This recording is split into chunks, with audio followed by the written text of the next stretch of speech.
Think we're live. It's that camera, isn't That it? one. Right. Good evening, everybody. Apologies for the delay. For those people that have been watching us live and waited 25 minutes, we are basically following rock stars because we are both rock stars in that you've all been waiting patiently in the crowd, booing, cheering, and everything else. Fashionably late. And we've been sat behind the scenes eating lots of Jaffa cakes. Yeah, exactly. But we are here, and hopefully it is all working. And welcome to a tutorial and playthrough video for Uprising: Curse of the Last Emperor. This is a game which takes 1 to 4 players. At the moment, if you play this true solo, you have to play 2 factions, but there is a true solo mode being worked on, which is coming out With the Kickstarter. later this year. Yeah. I'm going to say later this year. We have the designers in the chat watching, so if we say anything that's not true, Read there. Please let us know. I don't know when but basically they went back to Kickstarter or crowdfunding, whatever, and they did basically a reprint of the game with a couple of tweaks, and it introduced a true solo mode where you can play true solo with just 1 faction. But you can play 2-player, you can play 3-player, you can play 4-player. Yep.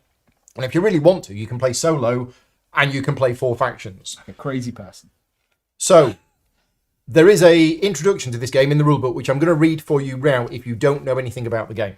Uprising: Curse of the Last Emperor is a fully cooperative, strategically challenging and deeply immersive experience for 1 to 4 players. The game takes place on the Isles of Azul. I'm pronouncing it different from Azul because people might think that it's a board game. A backwater of the known world and one of the last remaining pockets of civilization. You take on the leadership of a formerly enslaved faction, the fierce Crow, the unbending Durkar, which is me, the mysterious Dwun, and the vengeful Moyar. That's you. We're leading an uprising against the broken remnants of the Empire, which you will see in the middle of the board once we actually show the board. However, beware, for beyond the frozen seas lurks a far greater danger. The hordes of chaos, driven by an insatiable hunger, are on their way. Both will fight you and fight each other if they can. So, we are basically playing the game over 1, 2, 3, or 4 chapters. And what's quite cool about this game is that you can choose at the start how many chapters you want to play. We're going to be playing 3 chapters today, but what we're going to do at the end of chapter 1, we're going to tell you what would have happened if the game would have ended right now. To me, chapter 1 doesn't feel like a full game. It kind of works, and you can play it if you want to. There's sort of different decision making, I think, Yeah. if you go into chapter 1. 2 chapters is okay. You can play a 2-chapter game, and that's fine, and we've done that before. Today we're going to play a 3-chapter game, but you can, if you want to, play the 4-chapter game. Each one of them works. It's not like you're playing 3/4 of a game. Well, you kind of are, but it works as a game. So we're going to be playing a 3-chapter game. And the way that the game works, despite the way that it might look with standees and miniatures for the buildings and dice rolling for combat, is this is a victory point game. And I'm going to now go to the main board, and please cross your fingers that this camera works. In fact, cross everything that you have 2 of. Your eyes. Working. Hey, Right. we're- So, we have a victory point track around the outside of this board, and there are 4 victory point markers here. There's me, I'm playing blue. There's Rick, who's playing kind of Yellow? darky, yellowy, orangey, whatever. And then we have these 2. These are the other 2 factions in the game. We have the Empire, or the remnants of the Empire. Boo. Boo hiss. Middle of the board, purpley pinky. That's this one. And we have the hordes of chaos. The chaos are going to be coming in from the edges of the board. And over the course of the game, all 4 factions are going to be getting victory points. You win the game collectively as a group if Yep. each of us has more victory points than both of the other factions. So if you do really well and I don't, Yes. we lose. Yes, we both have to have more. It is a fully cooperative game. So ultimately, it is a victory point game, and you have to look at the ways in which you get victory points. I remember when I was getting this game, a lot of my fellow content creators, some of whom are in the chat right now, thank you very much for joining in, said, don't let the combat and the dice fool you, Paul. This is a victory point game, and you need to look at how you get victory points, because if you just do cool stuff and don't get victory points, you're not going to win. You also need to look at how the other factions are going to get victory points and try and stop them from doing so. So what we're going to do is we are going to give you an overview of the game at the start, not for long, maybe just a few minutes. Then we're going to start playing through it, and we're going to teach you the game as we go, step by step, through all of the different phases in the game. But as I say, it is divided into 4 chapters. I guess you could say, let's play a 3-chapter game. And then at the end of the 3 chapters, you could say, I'll tell you what, should we go with 4? You don't have to decide ahead of time how many chapters you're going to play. You can also stop at 2 if you had to leave early. Same thing. Yeah. You could aim to play 3 and then go, oh, wait a minute, it's midnight. I need to go home and feed the cats. So what we've done is we've got the board set up. So the board, now this might look like the sea. It's not the sea. This is the icy wastes. And the board setup depends on how many players you have in the game. So we have a combination of icy wastes, which are explored. They will never get any tiles on them. We also have face down tiles from a stack that have been placed randomly. We also have 2 sea towers. Now these are special. At the moment they are unexplored. Each of us has our home tile with a haven on it. So a haven is a place that we've built where we can take refugees, and we're going to get points for it. And in the middle of the board we have the Empire. So this is the setup for a 2-player game. On the edges of the map we have a couple of things. We have skeletons, which are the forces of chaos. And we also have these curse tokens. Now, these are the deluxe tokens. These do not come with the game. The game normally has standees for these, but these look much nicer. And they also have the advantage of, because they're not standees, they stand out differently. Yes. Because these don't work the same way as anything else works. All of the other standees are going to be moving around and fighting each other. These curses, they are not that. They just represent the fact that that hex is cursed, and that will have certain rules associated with it. I like how it's bursting out of the ice. Yes. We also have other deluxe components that we're playing with today. The resources that we're using, these are the deluxe components. And I have to say a big thank you to Nemesis Games, not just for sponsoring this video, but for supporting the channel and giving me all of this cool stuff to show you. 1,000,000 dice. We have 1,000,000 dice because they've sent me 3 packs of dice, so you don't get that many dice in the game. But we put them there just to show how silly it looks with 3 packs of dice. The other thing I do want to mention as well is we are playing with some bits from the expansion, Titans of the Dawn of the Age, Titans expansion, but not all of it. And one thing that changed... Titans of the First Age. Titans of the First Age. One thing that changed with the Titans expansion is the Druids. So in the base game, I'm just saying this in case you go out and buy the base game and go, oh, well, wait a minute, that's not what I got. In the base game, the Druids, you picked 4 of them at random at the start of the game, and they actually went on these 4 spaces in the corner. Little spaces. In the expansion, they've changed the Druids to be larger cards, which we're putting off camera. I believe the new board for the new version of the game has these as larger areas. These come as standard in the new version of the base game. Yes. So, yeah, in the new version of the base game, if you've backed the latest version, that's what you'll get. And I believe the space on the board is bigger. But yeah, just so you know, we're using the Druids from the Titans of the First Age expansion. They come with this ether stuff, which we'll explain later. Which we will explain later. So, we're going to play 3 chapters. Each chapter follows the round sequence as shown on the left-hand side of the board. Now, I don't expect you to be able to read that. Don't worry. We are going to go through it, but that is one of the advantages of this game. And you will see, as you're watching this video, that the designers have put a lot of effort into making this game user-friendly and accessible by putting a lot of player aids on the game board. You've got your own player aid, you've got a combat sequence that we'll show later on. A lot of it is there, so you don't have to keep referring back to the rulebook. And the entire sequence for the whole chapter is printed on there. To start with, we've chosen the difficulty level of veteran. The middle one. The middle one. Well, there's 4. There's 4 difficulty levels. There's Rebel. When you first play the game, you should play on Rebel.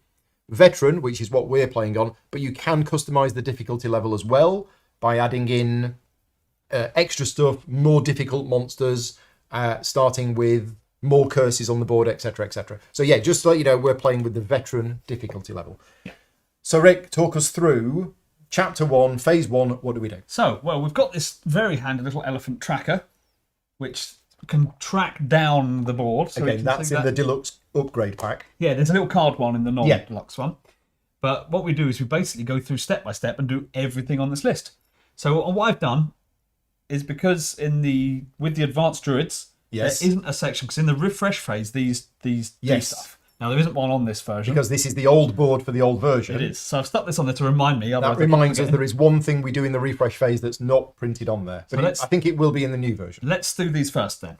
So these are druids, and we get ether on them. They're to help us, aren't they? They're to help us. Yeah. So the worse it goes for us, the more likely we're going to get these to help us. Yes. Which will allow us to re-roll dice and also activate god powers, which we can talk about later. But let's see. So this says if there's 1+ horde in play. There's no hordes in play. There are no hordes in play. Hordes, by the way, are the standees, the big bad guys of the Chaos Horde. And there are currently none of them in play, so that doesn't get an ether. If the Empire has equal or more victory points than any player... It does. It does. Because we've all got 0. So we get 1. Okay. Right. We're assuming this is correct. If we make any rules mistakes, please let us know. If any player has 0 units in play... Yes, we both have 0 units in play. Yeah, so the hero is not a unit. And that, at the moment, that's the only standee that we have in play. They are not units. So right now... We're going to start with one. Each players... Is it both players? If any player. If any player has 0 units. Okay, so we get an ether on that. Yep. And then if the Empire or Chaos has more victory points than all players... No. Which they don't. I place 1 here. Okay, so that's step 1. So the way that the druids work, as Rick mentioned, is... If we are doing really well as players, the druids will not get ether. But if we're not doing so well, the druids will get ether. And that's because the ether is a resource that we can use to do re-rolls of dice and various. Yeah, it helps balance the game out. So we've started with 2 ether on the druids, and that ether, it doesn't matter which druid it's on. If we want to spend it for a re-roll, we spend it for many of the druids. Yes. Okay, got it.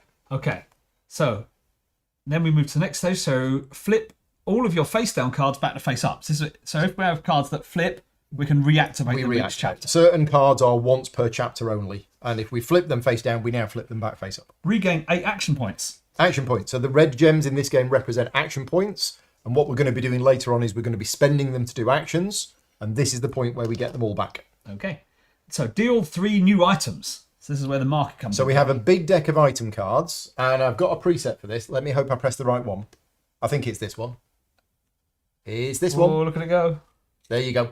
Now, we're not going to put them on the spaces that it says because you wouldn't be able to read them because they'd be sideways, but we're going to put them on there. So these are the 3 items that we've drawn. Now, I did have one question for you earlier on that I forgot to ask you. What is the relevance of the colour on the item?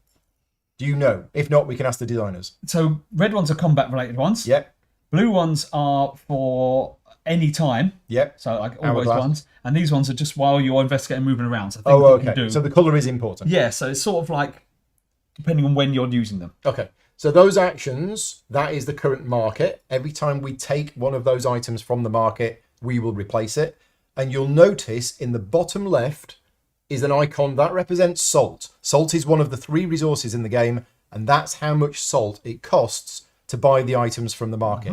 If you're looking on the left-hand one, if you look at the Druid's Ale, if you look just above where it says 2 salt, there is a 1 with a fist. That means your leader, your hero, needs to have at least 1 might in order to be able to buy and use that item. Whereas the middle one, the healing potion, your hero doesn't need to have anything special in order to buy that. So that is the 3 items. And if we look on the hero cards, they've got the little things on them. We'll show them in a minute. Yeah. Next. Okay. Deal 3 new quests. Quests. So there's a big deck of quests in the game, and they have been shuffled, and we're going to deal them out. And again, quests are something that you can do during the game. It is an action to do a quest. We'll explain them more when we are looking at doing one, but the quests, unlike the items, don't refresh. So once you've done a quest, it's gone. You won't get a new quest unless it says so. Some of them do say that you will get a new quest. Some of these have immediate effects when they come into play. None of these do. None of those do. Okay, yeah. So the last time we played this, I think all 3 of our starting quests all said you must do something. Yes. Thankfully, none of these have any immediate things on them. Next. Pass the first player token to the left. Except we don't do that in the first round of the game. So I've got the first player marker. Okay. That was the refresh phase. Thank you for watching. Tune in next week for... No, I'm kidding. Right, event phase. Event phase. Add 2 threats to all legions and hordes in play. So every legion and every horde that's in play... The legions, by the way, are the Empire's big standees, and the horde are the Chaos standees. Every single one of them that is still in play from the last round gets stronger. Yes. There's none of them in play. Which is not good. It escalates the game. So we're okay for now. The first player draws and reads the next event. So there are a series of events. How many? Quite a few. Oh, quite a whole bunch. Okay. And have we taken out some of the... Yeah, some of the red skull ones are gone. So the red skull ones have been taken out because we're playing on veteran 6, 7, difficulty level. 8. So technically you'll only use one. So it's not as if you need the stack. Exactly. So we're only going to get one event. This is the event for chapter 1. And as you can see, we've got the cards for the 4 chapters out, should we play 4 chapters. Right. Starving mobs. Ooh. Hunger and despair turned innocent survivors into bands of robbers and thieves who roam the land. Your followers are doubling their efforts to protect your haven from this threat. Every player gets 1 wall and 1 tower on their haven. Oh, nice. Awesome. Here's one I had earlier. Yeah. Well, that's a good start. But that's sort of worrying, though. Why? Well, there is more. There is more. But I am just going to press a button on this controller. Now, again, this might not work because we were having all sorts of camera issues later. But I'm just going to press it and see what happens. There you go. There we go. So this is what the havens look like normally. Little bunch of tents. Yeah. Little tents. Little town tents. And if you can put walls around it, which means it's better defended, as long as you've got people to defend the walls. And then you've got a tower that also helps defend it even better. So that is it. That is a fully upgraded... It looks nice as well. It does look nice, yeah. This is a sponsored playthrough video, so you are not going to get any of our opinions on the game in this video, because that would be wrong. I'll take it back. It does look nice. It looks rubbish. But we are going to be honest, and the components in this game are very good quality. That's just a fact. That's a fact. not an opinion. It's not an opinion. Carry on reading. And in the sky there were flickering lights behind the clouds at night, and the moons were blood red. Go. Place 1 horde at threat level 4 in the Howling White. So what we do is we have a small deck of horde cards. In a 2-player game, this is only 4 cards. There are more included in the game, but you pick 4 of them at random at the start of the game. And if it ever runs out, that's it. You don't get any more. Correct. But we're placing 1 of them at threat level 4 in the Howling White. So what I'm going to do is I'm going to show you this on the big screen now. This is... Ooh. The false Messiah. I had him earlier. So he's not the Messiah. I'll let you finish that. Yeah. Right. So this is what is called a horde. It's part of the chaos. This is the initiative value, 28. I'm going to get a little tracker. And every single one has a standee. So this is the standee for the false Messiah. This here is the threat level of the character. And it did say that we start them at threat level 4. So what we do is we take one of these and we put it on 4. Now this here, this is the combat strength. So in ranged combat, it's going to roll 2 white dice. In clash combat, which is like melee, it's going to roll a purple, a red, a blue, and a white. We'll get to that later on. But it has an immediate effect. So the words of the Messiah promised redemption, but at what price? So immediate, there is a cult rising. Place the false Messiah on the haven with the most units. If there are no units on havens, place him on a sea tower. Interesting. So again, your hero is not a unit. So right now, there isn't any. He's looking for people to, Persuade. persuade, but there's no units yet. So we put him on a sea tower. Which do we want? This one or this one? Stick him on this one. Okay. Right. So he's on that one. Then what do we do next? Place that. Yeah. So we've done that. There's also all sorts of special abilities. So he gets bonuses in combat. We'll explain this later on. Yep. But essentially, his threat level determines how tough he is. And also how many hit points he's got. I say the term hit points just so you understand what I mean. It's not called that in the rulebook, but we need to inflict 4 damage on it. And every time you inflict a damage, it reduces the threat level. And when it goes down below 1, you've killed it. And I mentioned that they're going to get stronger if they stay in play. It's going to go up by 2 at the start of the next chapter if it's still in play. Okay. But that has started on one of the sea towers. Although this said...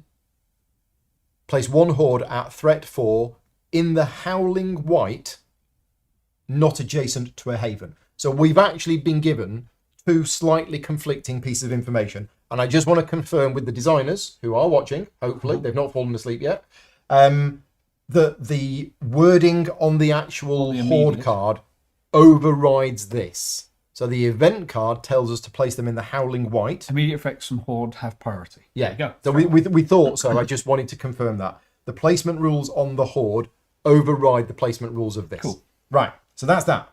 he doesn't go in the Howling White. He's going to go there. Right. Next, we have another horde. Oh, what? Well, this is actually good because the last 2 times we've played it, the Imperials have run away. The horde have done very little, and the Empire has been really strong.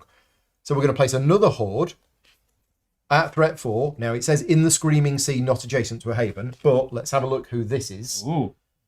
This is a new one to me, so I've not seen this one before. The Coven of Isat. The Coven was patient before appearing in the midst of its enemies. So immediate, nightmarish walls. Every player places an unused action point on this card. You do not regain them in the refresh phase. Oh, so we've both lost an action. Oh dear. Do we get them back if we kill him? Oh, yes. Yes. Right. Okay, and that's also threat level 4. So we want to get rid of him. Okay, now this one doesn't have any placement rules. So it'll do what it says. Which means we do what it says. So we're placing it in the Screaming Sea, not adjacent to a haven. So the Screaming Sea, some of these hexes have names. Yeah. And the Screaming Sea is actually down at the bottom. Here or here. But remember, it's not sea. It's an icy waste. Not adjacent to a haven. So here or here. Yeah. And I'm going to put this above because it's initiative 9. And this one is 28. And you resolve them in initiative order. Right. So where do we want to put him?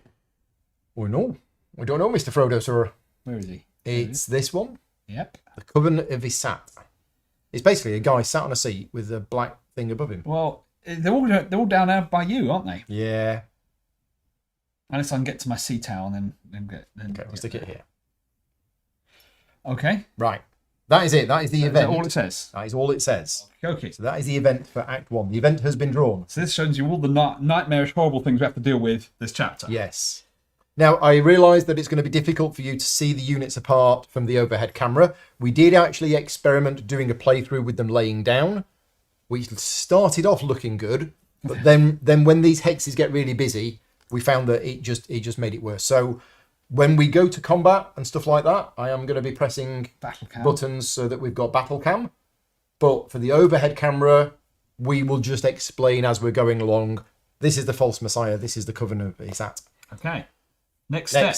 Place 1 activation token on every Horde and Legion card. Okay, so these Hordes and Legions, or the Horde, they will only activate if they have an activation token. And some events in the game will add extra activation tokens to them. And every time, if for each activation token they have, they basically get to do something. So later on in the round, they are going to get to do one thing each. Okay. Unless we either kill them or somehow remove this token. Yes. Event phase completed.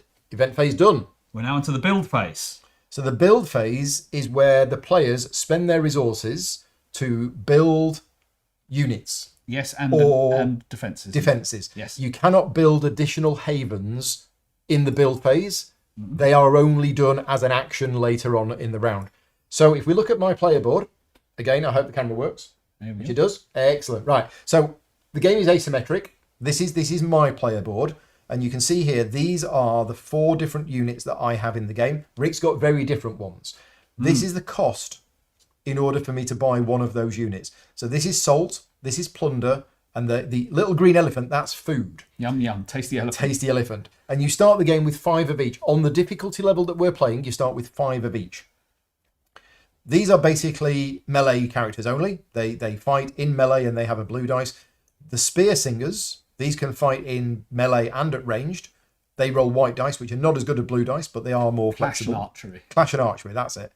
These are clash only, but they roll red dice. The Koloth is my big war elephant type thing. I've only got one of them, and it rolls a black dice, but only in clash. And this is the cost to build the wall defences and the tower defences. And you can build either of them or both in any order. Do you want to have a quick show of the dice distribution to show people? I will, just to give you an idea. The game comes with this. It gives you an idea of exactly what kind of symbols you're going to see on different dice. So this is why I'm saying the blue dice are better than the white dice, just to give you black dice, for example, has black no blanks. Are amazing. Yeah. Black dice are amazing. So essentially, both players can simultaneously spend as much as they want in order to place as many units on the board. Now, whenever you buy a unit, it has to go on a hex with a haven, and there can be no more than 5 player units on a hex. Now remember, for the 3rd time, the hero is not a unit. So I can, if I had the resources, I can buy 5 units and put them all on here. Now there is a recommendation in the rulebook that you save yourself 1 food and 2 plunder. And the reason for that is you will need that to be building havens or build a haven later in the round. So if you spend everything, you will find then that you don't have the resources to be able to build a haven. Although you can explore and you can find resources. You can. Potentially. And you can give each other and you can swap. You can swap and trade and things like that. Blah, blah, yeah, blah. there is a rule in the game that you can always trade 3 for 1. It's really inefficient. Sometimes you need to do it. I did earlier, didn't I? So with the feats first. yes, Thank I was going to say you the first part. Well, I haven't forgotten. I haven't finished yet. Oh no, I jumped in. First part of the build phase is draw Bye-bye. 2 feats from your feat deck, keep 1 feat, and put the other at the bottom of your feat deck. Right. So apologies for that. I jumped ahead and talked about spending. Each player has a deck of feat cards, and in fact, each faction has 2 different heroes, and you get a deck of cards based on which hero you're going to play. Male and female normally. So Oh, is it male and female? Card, so. I'm going to show you the 2 that I've drawn on big screen.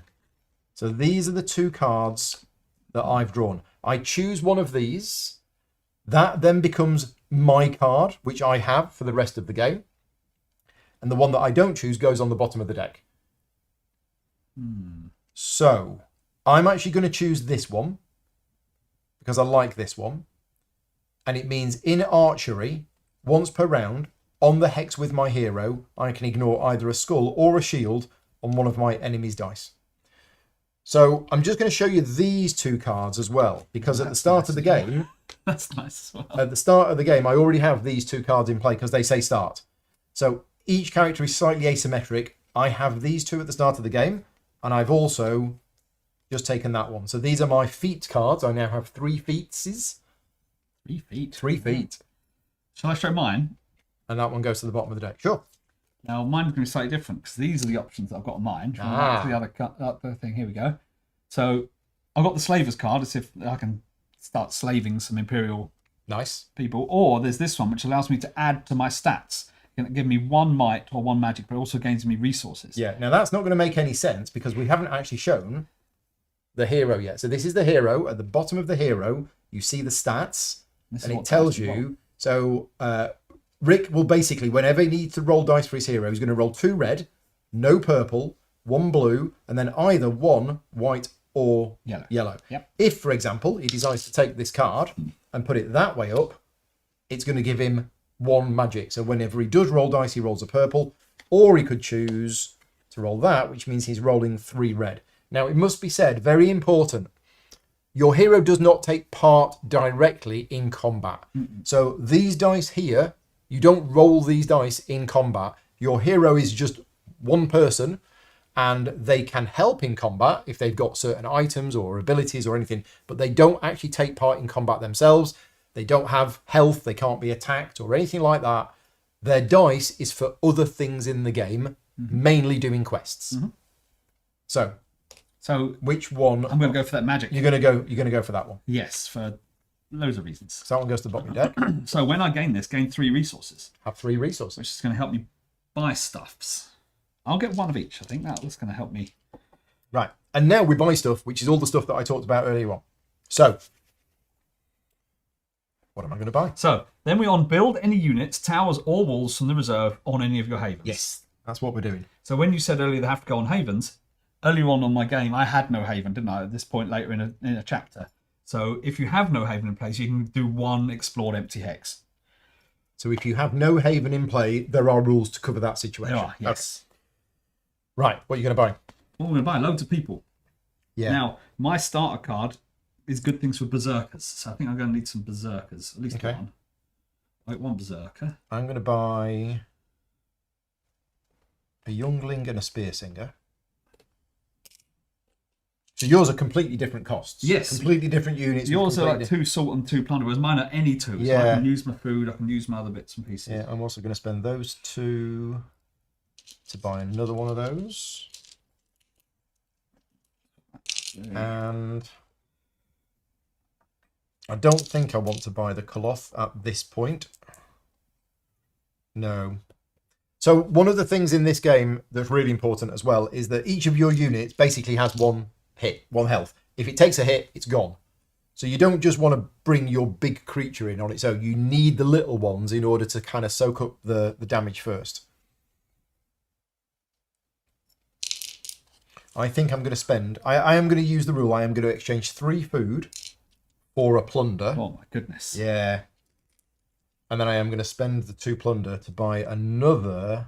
Because that's a rule that you can always do. Always Because there are exchange 3 trade for things where you can exchange stuff, but Yeah. the 3 for 1 is always. I'm going to do that. So I've basically bought 2 younglings and 2 spear singers. What have you bought? Because I've got those extra resources. Yeah. Have you been able to afford something big? Not bad, I've got 5 things. So I've got a berserker, 2 hunters, and 2 sellswords. Okay. Leaving me with 2 plunder and 1 food. Right. Okay. Awesome. Because I know I'm potentially going to be able to get food to move further if I need to. Yes. Although, going to the sea tower would be nice. Okay. Build Right. phase is done. Build phase done. Now we're on the actions phase. Actions phase. This is where the game actually, the main part of the game takes place. And if we just go back to my player board here, you will see, as we said earlier on, the designers have made this game very user-friendly. This is all of the actions that you can do in the game. This is not asymmetric. Every player has exactly the same actions. You have 1, 2, 3, 4, 5, 6, 7 actions. Well, you say that. I do say that. But one of the other hero boards that neither of us have played costs 3 to build a haven. Oh, so they're not exactly the same. No, Oh, there's a slight difference. There's a slight difference on one of them. And what you do, these are your action points. And when you want to do an action, you basically say, I'm doing an action.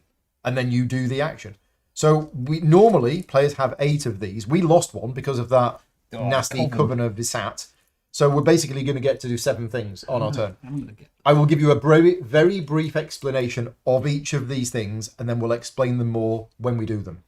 The move action is interesting because normally you do 1 action on your turn and then play passes to the other player. With the move action, this action does not end your turn. So literally you could do that multiple times on your turn and you would be absolutely fine. I'm just going to check that the focus on the camera is that better?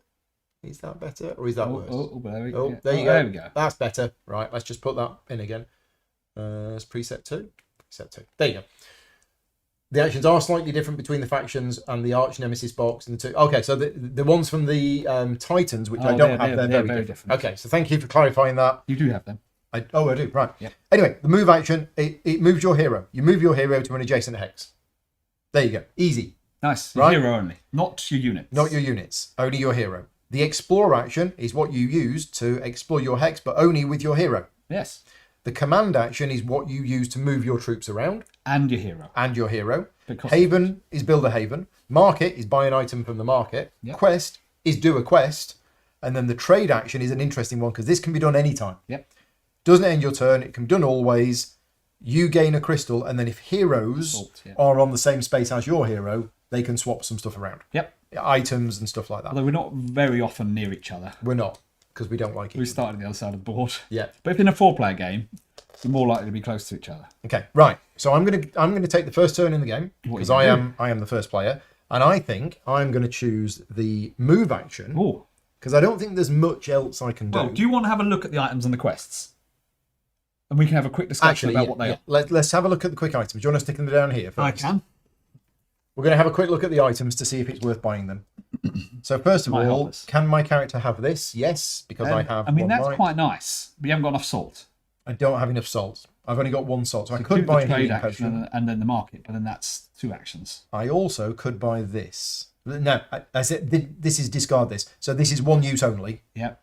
You discard it, remove an activation token from any legion or horde. Oh, but again, it's cost 2 salt. It does. So I could, if I wanted to, buy the healing potion. Which is nice as well. Because when units die, they go to the specific graveyard where they died. But that is... discard this to place 1 of your units destroyed here on your haven instead. So they come off the graveyard. Bring them back to your haven. Okay. Which is nice. Right, let's have a look at the quests one by one. Yep. So let's explain how quests work. You do a quest by choosing the action of, I want to do a quest. And then what you do is you roll your hero dice. So if I was to do a quest, I would be rolling 1 red, 1 purple, 1 blue, and then either a white or a yellow. That's what I would roll for my character, except my special ability is that I always, outside of combat, add any 1 die to any of your rolls. So I'm particularly good at doing quests. Now, what you're looking for is you're looking for either skulls, a certain number of skulls, or a certain number of shields, or a certain number of bolts. There are 3 possible things that you're aiming for. And in order to succeed at the quest on this particular one, I need 2 or more of them. So I either need 4 skulls and a shield, or 4 skulls and a bolt, or a shield and a bolt, which actually is quite difficult to do. Now, for each one of these individual ones that you do, you get the reward printed underneath it. And the gem, by the way, that's victory points. If you get 2 or more of them, you get the bonus here. If you don't get 2 or more of them, you fail, and that goes there. Now, look at this. If you succeed, the quest is discarded. If you fail, the quest stays, which means you could try it again later on. And down at the bottom, there is generally saying if your hero is on a particular place, you're going to get a bonus. So there are various terrain types in the game. And if I was on a marsh hex, I'd get an extra purple dice. So just having a look at this one, is this something that we think together we could possibly do? Well, I say together. Can one of us possibly do this? Yeah, I like the look of that one. You think you'd be able to do that? Well, at the moment, are going to have 2 red, a purple, a blue, and a white or yellow. The 2 reds are going to help me get the skulls. Right. I've got a purple now, which will help me try and get the bolt, and the blue and the white and the white should help me get the shields. I don't think I'm going to be good at doing that one, but I'll leave that one. I like the idea of getting an extra feat. What's the next one? What's the next quest? Deepling Allies. Deepling Allies. So we only need 1 on this one. So we either need 3 skulls or a shield or 2 bolts. And notice, if you do get a shield, you don't get any bonus. If you get 2 bolts, you don't get a bonus. You might think, well, what's the point of getting a shield then? Well, remember, you need 1 of those 3 to be able to succeed. So I think I can do that. But what does it do? Take this card. You may ignore the terrain effect of Highland hexes and discard this to re-roll all of your archery dice. And if you're on a Highland hex, you get an extra red dice. Well, I'm on a Highland hex. Yes. So this is going to be good for future Highland combat. Yeah. So my starting terrain tile is actually lots of archers, Highland. Spear. So I'm thinking I might. That looks nice for you. I might do that one. The third quest, just while we're here, and we're not going to go through all of these every turn, but the first part of this video today is teaching you how to play. So we are going to be going into more details than we normally go into. Ooh. Dogs of War. Is that? Yes. Okay. Let's not use that one. We're not going to use that one. That's from the expansion set. Is this okay? Yeah, because we're not playing with mercenaries. Okay, right. Forest Spirit. So again, we need 1 of them to work. We've got 3 skulls, 1 shield, and 1 bolt. Choose a hex with a curse. Pay 5 resources to remove that curse. Here we go. We said earlier on today that there are very few ways in this game to remove the curses. You can't attack these or anything like that. That's nice. Pay 5 resources as well. So I do have 5, but I need my 5. Gosh. Now, the quests are going to go at the end of the chapter. They are. But if we can generate lots of resources in the chapter... We should try and do that. That'd be good to do. Especially since they were starting with 2 chaos. Right. My go. Yes. The action I'm going to choose to do is quest. Okay. Yeah. And I am going to do the Deepling Allies quest. We like it. Do you want to move this over now? Yeah, we'll pop it there. Right. So, I'm going to roll my dice.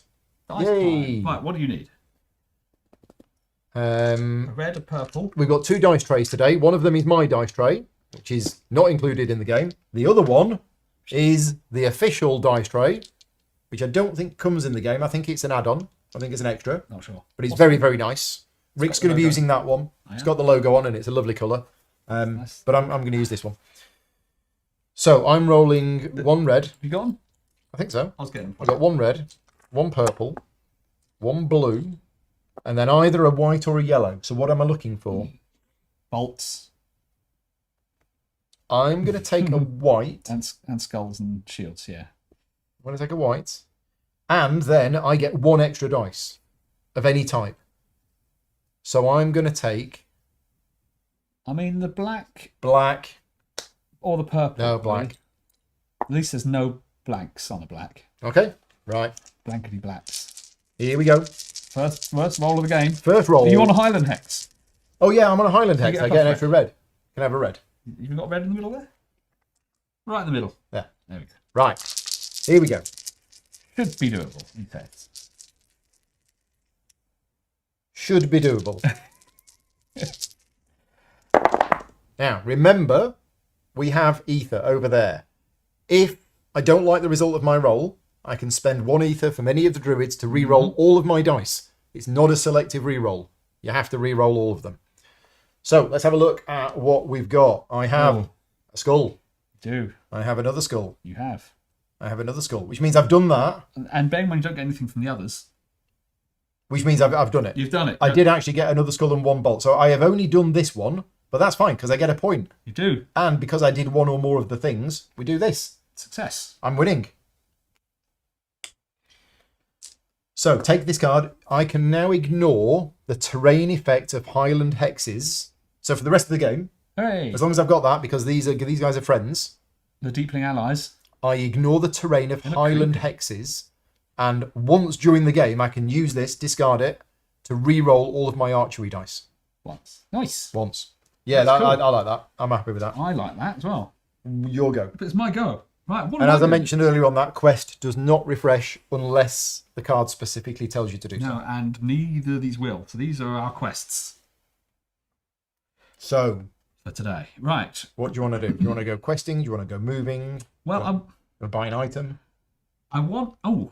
You just pop your resources here. I just so you can. can see I them. haven't got a lot. Cool. Now, I've got this Wilds card. Because I'm a wily coyote. I can flip this to use the command Haven or move action without paying an action or resources. What? I know, it's good, isn't it? Wily. And I can use it once. So Once per chapter. You can flip it to command. Haven or move. So you can build a haven Without at spending no cost. things. And I can command without spending the food cost. Wow. Or the action cost for it either. That's really good. That's good, isn't it? So first thing though... But you're not going to do that. I'm not going to do that yet. You're going to move. I'm going to move... So just as a reminder, the move action allows you to move your hero, only your hero, to an adjacent hex. And that's it. But it doesn't end my turn. No. So I'm also going to spend an action point to do an explore. So you can only explore where your hero is, and you can only explore if the hex is unexplored. Makes sense. All of these hexes at the start of the game are unexplored. The icy wastes, they are already explored, as is the capital, and as is our homes. Yes. Now you'll see, if you look carefully, on the back of these hexes, there is a resource type. That is giving you a hint as to what kind of resources can be found on that hex. So we'll flip it over, and do you want to just pop it here for now? Just so you can have a look at it. Bad things normally happen. Let's have a look at what we got. So this is the hex that Rick has explored. Now, the first thing to mention is these are mountains. Units cannot cross mountains. Your heroes can, but your units cannot. You may place this when you explore it, any orientation on the board. So that's a really important choice. So do you want to read the flavour? Yeah, I do like the flavour. The flavour's great. When the Empire invaded Azul, they established their first foothold on Raw Frost. Frost. So this is what happens immediately. So when you explore this tile, you're going to gain 2 crystals, Salt. 2 salt, and if empty, Yes. which it is empty, you place a garrison here. So the garrisons are the Empire's buildings. Every time you place a garrison, you put one of these on. If we were to add another This is a garrison brilliant thing to of the here, game, isn't it? you put one of those on it. And if you were to add another garrison, you put one of these on it. This is some of the nicest components I've seen in a game. That's so nice. These are brilliant. If you were to add another garrison to it, you can't. I believe the Empire gets a point instead. Certainly do.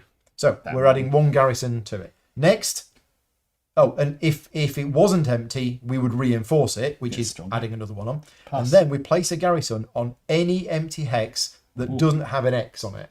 So we need to pick another empty hex on the board, and we add a garrison there. So this is up to us then. So what are you planning to do? I don't know. Are you going to head this way No, or I'm this way? going to stay here because it's too dangerous. I'm going to stay at home and watch Lord of the Rings on DVD. Or do you want to go kill a garrison or not? Well, this game is already going very differently from the last one because we have these two. If we don't deal with these two, they're going to get stronger. Yes, we're going to have one to deal with them. So my theory, my sort of plan was to try and head towards the sea tower and then possibly head towards the coven. Yeah, because what you don't know about sea towers is once you have explored a sea tower, if you are on a sea tower, it is adjacent to every other hex in the game.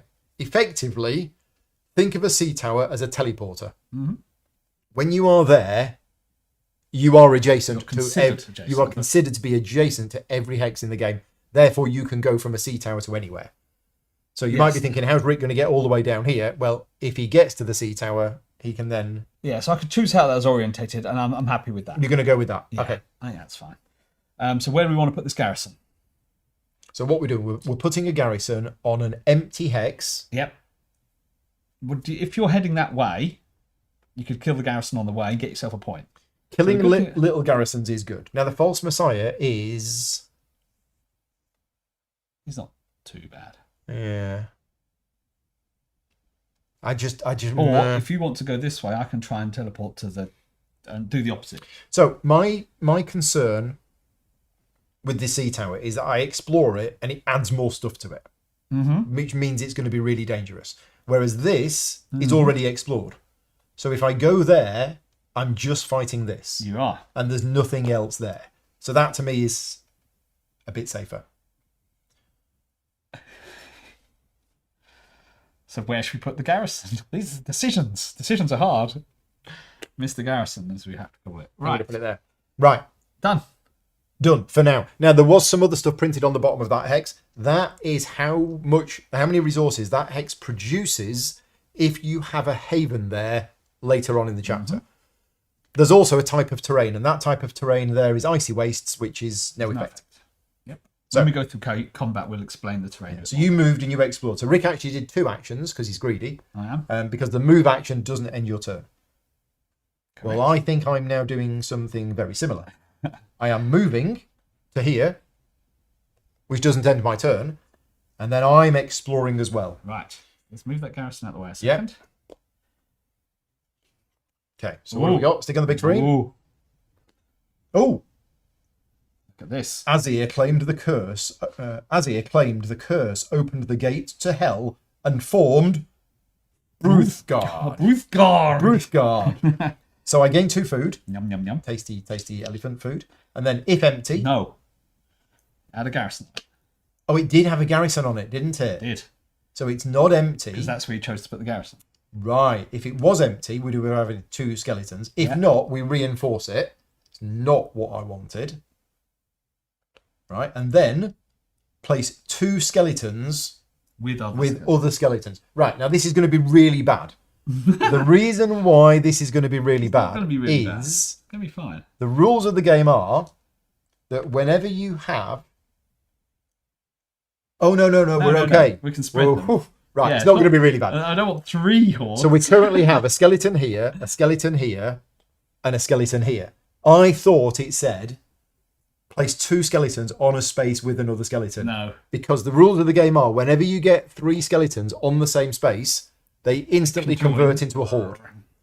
But it doesn't say that. It just says place 2 skeletons with other skeletons. So we could put 1 here and 1 here, for example. Cool. Right. And that's it. I have explored. So it's now your go. Yeah, split up the skeleton placement. Thank you, Steve. Right. They're not that mean. Yeah. You say you're not that mean. There are certain cards in the game which definitely make us feel that you are a bit mean. I'm going to use my Wiles card. Wily Coyote. To flip it to use the command ability without paying the food, action, or resources. So it's still your turn? Yes. Right. Yes. I'm assuming it still ends my turn. Because I'm still using the command action. You're still doing the command action. You're just not paying. You're not spending a gem and you're not spending the food. Yeah. So the command action, again, just to remind you, allows you to choose a hex which is already explored. So Rick is choosing that hex. And then you can move units and or your hero from the adjacent hexes into it, no more than 5 units and your hero. It doesn't actually end your turn. Oh, it doesn't end your turn. Well, that's interesting. Oh, right. Okay. Because it doesn't use an action. Thank you. Okay. That is interesting. Right. Handy. Right. And we have our first fight. So as soon as there are units of 2 opposing factions on a hex, there is a fight. And this is where we need to explain how the fight works. So, again, just referring back to what we said earlier on, and if you are a games designer or a games publisher, please take note, because what they have done with this game, if I press the right button, is we have a combat sequence. Now, this is not printed on the board. This is a separate sheet, but we are putting it here. This makes me very happy because one thing that catches me out in a lot of other games is timing issues. And what the designers have done is they have given you an exact sequence of events. Nice little flowchart, isn't it? A flowchart of the way everything goes. And all of the abilities and cards and everything else that you have in the game tell you exactly when it is used. So this one is an archery ability. It's used in the archery round. Some of them will say before damage. Some of them will say before rolling. Some of them will say after combat, etc., etc. So this is the combat sequence here. So the first thing you do is you do before combat. You check the terrain that you're in because certain terrain will have different effects on the game. I'm in an ice waste. No effect. You use feats and items that say before combat. You check the combat abilities on the legions and hordes. So if you're attacking a legion or a horde, some of them will have special abilities. Then you do 1 round of archery. We'll come back to this in a minute, but we do 1 round of archery. And the round of archery is this. This is the round. You do before rolling, you roll, you do before damage, you apply the damage, then you do after damage. After the archery round, you do a clash round. Then, after you've done a clash round, if there are still opposing units available, you do another clash round. And you keep doing clash rounds over and over and over again until there is only one faction left on the hex. There can be only one. There can be only one. And then, once you've done all of that, you do after combat. So when you're learning the game, follow this through to make sure that you don't forget anything. Yeah, thank you very much to the designers for putting this in the game. So check the terrain. You're on ice wastes, no effect. Not only did they include it, they included multiple copies of it. There are multiple copies of this as well, yeah. So that you can pass them around and players can have them. So no, it's ice waste, so no effect. Use feats and items. I've got none. Have you got any feet? I've got 2 feet, but I don't use either. Okay. Check the combat abilities on legions and hordes. It's not a legion, it's not a horde. So we do an archery round. We do. So, Rick, do you have any archery units? I do. I have 2 hunters. Which are white dice? 2 white dice. Okay. Now, the I'm gonna press a button on my thing, and I'm just gonna scroll up. I'm just gonna show you this. This is one of the player aids there. You can just see it. Oh, down a bit. There. Right, skeletons and garrisons. So you can see here that this is a level 1 garrison. So in archery, it's going to roll 1 white dice. And in the clash, it's going to roll a blue and a white dice. So again, this is all printed on the board so that you don't have to keep looking it up in the rulebook. Very happy. And there's a reference sheet as well where it's all there as well. It's everywhere. It's everywhere. You can't miss the information. So you're rolling 1 dice. I'm rolling 2. Sorry, 2. And I'm rolling 1. I'm rolling 1. This is archery. So basically, every skull will deal 1 damage to the opponent unless they've got a shield. Each shield protects you from a skull. There are also bolts. We'll explain them when they happen. But there's none on these. No. I've rolled a skull. I've rolled a skull. Right. Now. Mutually assured destruction. Yeah. So well, one of yours is going to go and the garrisons are going to go. Or you could spend an ether to re-roll all of your dice. You're probably not going to. Probably not going to. No. What about the god powers? Have we talked about them? We haven't, but they win trigger on a bolt. Or an ether. Or an ether. So the druids, as well as those ether being used to re-roll dice, you can also use the ether to trigger the god power of that particular druid.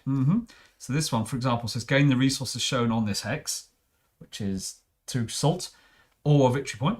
Yeah. This one will be place your cheapest unit in resources from the reserve here. Okay. So do you want to do either of those? I would say we should save that ether for later on when it gets more important. Yeah. So you lose a unit and that dies. So first of all, the garrison that Rick killed goes back to the supply, but Rick gets 1 point. Every time you defeat an opponent's piece, you get 1 victory point. The Imperial killed my guy. This goes to the graveyard. Which graveyard does it go to? Well, it was an empire that he was fighting, so it goes to the Imperial graveyard. That unit is dead. It will go back to the reserve at the end of the chapter, but the empire and the horde will get points, 2 points for every different faction that's in there. Not for every piece, but for every faction. So I don't want to lose any pieces to the empire because otherwise the empire is going to get 4 points at the end of this chapter. Okay. Chances are I am going to lose some units. But that didn't end my turn. That did not end your turn. And the combat is now over. Yes. Because it died. It died. So we do after combat. Have you got any after combat? Okay. That's it. Off you go. Okay, so I'm going to spend an action doing the Haven ability. Which is to spend 2 plunder 2 plunder to place a Haven on the board. on a board without a curse. Yeah. And without any enemy units. Okay. And I'm just going to show you my player board. So the Havens, you must build them from left to right. They cost 2 plunder to build. Well, certainly for this faction. And the more of them that you build, the more resources that you're going to generate. And you're going to get points for them as well. Okay. Okay, so that was my action. Right. Haven. My go. Well, I was going to move all of these into there, but the fact that this is now a size 2 garrison... But you'll get 2 points as well. So it's worth more points. Yeah, but I'm working out whether I'm actually going to be able to even defeat it or not. But anything that you could you get? We haven't got any salt. Have you? Only got I no, but I do have 3 food. I could convert 3 food into a salt. You could get the healing potion, and then you. Oh yeah, for 1 salt. Well, that's not going to help me win the combat. No, that's just going to mean that one of my units comes back. Yeah. I need something that's going to give me a boost in the actual combat. I mean, I do have the Deepling allies, but that's Badlands. It is Badlands. So in the Badlands, rider units add their dice. Yeah, if you add a Koloth, in archery, rider units add their dice. So that's great. If we had a Koloth, it's great. Oh, I don't. But you don't have a Koloth. I need the Koloth quest that we saw earlier. Yeah, that would have been great. So I mean, I could discard this to re-roll all of my archery dice. Now, go on. This one, gain any one of your feats. So that means you could choose one of your feats. The chance of me doing that. 4 skulls, 1 shield, or 1 bolt. Yeah, but I need 2 of them. I know, but you only 1 shield and 1 bolt. Oh. Don't tempt me, Frodo. And we've got 2 ether to re-roll. I mean, the chances are pretty high. Right. Rick has this habit of persuading me because I know he's right. I'm going to do it. I'm totally doing it. Right, we are going to... It's a nice one. Well, have you seen if you want any of your feats? I'm sure there's one in there that's going to be useful for me. Okay. Right, the instruction of the druids. I'm going to try and do it. So, yes, let's have a look at this. Let's have a look at this quest. So I need to roll, and I need 2 of these. Either 4 skulls and a shield, or 4 skulls and a bolt, or a bolt and a shield. Right, so I'm going to roll. So. My red. Yes. My purple. Yes. My blue. Yes. The white. Yeah, my white. And then 1 other. I think it's going to be black. I think it's still going to be the black. I mean, because it's only 1 bolt. Yeah, but I need the shield. Or the bolt. Or the skulls. No, but I need 2 of them. I'm assuming I'm going to get the skulls. Well, with the black you will. You've got the blue and you've got the white. And we've got rerolls if need be. It's only 50-50. Those 2 dice together, there is a 50-50 chance I'll get a shield. Yeah, with a reroll. You got the bolts, there is a 40% chance that I'll get a bolt. Just give it a go. I like those odds. Better than the lottery. If this fails, I've wasted an action and chaos gains a point. Oh, no. Well, them's the breaks. Right, I'm going to go for it. You got 5 dice there, haven't you? Yeah. Here we go. What we got? I got 4 skulls. Just 4 skulls? Just 4 skulls. Ether it is then. Reroll them. What the ether's for? That's better. There we go. I got everything. You got everything. That's good. You got 3. That's great. I got 1, 2, 3, 4, 5, 6, 7 skulls, 1 bolt, and 1 shield. So that's perfect. Oh my god, that's amazing. That's amazing. See? I'm glad I came up with the idea of doing this quest. That's bad. That's good. Lol. Right. I get 2 points. Hooray! And I have succeeded. So gain any one of my feats, shuffle your feat deck, discard this quest. That's done. Right. I'm now going to look through my featses. What can help you with your combat? Oh, that's quite nice. You get another unit. Flip it as well, so you get a free unit. Or discard it to get a... I have the Koloth. And which will be going there and use its thing in the archery? Oh, but it's... Yeah, but... Oh.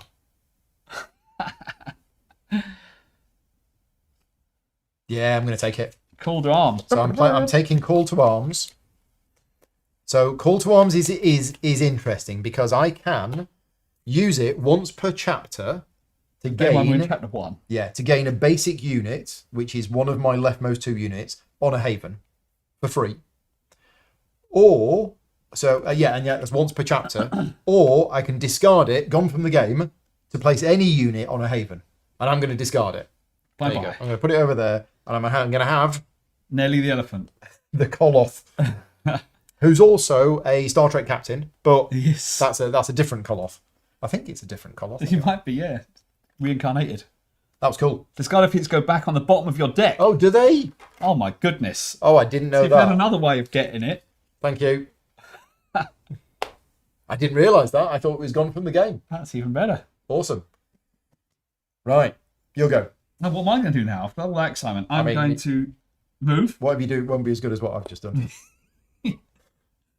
And explore? And I'm going to explore. Right, so we're going to show you the sea tower on the big screen because you will notice at the top it says units and heroes that are here are adjacent to any hex. And if your hero is here, you actually pay less salt in order to buy items from the market. Hurrah. Read the flavour?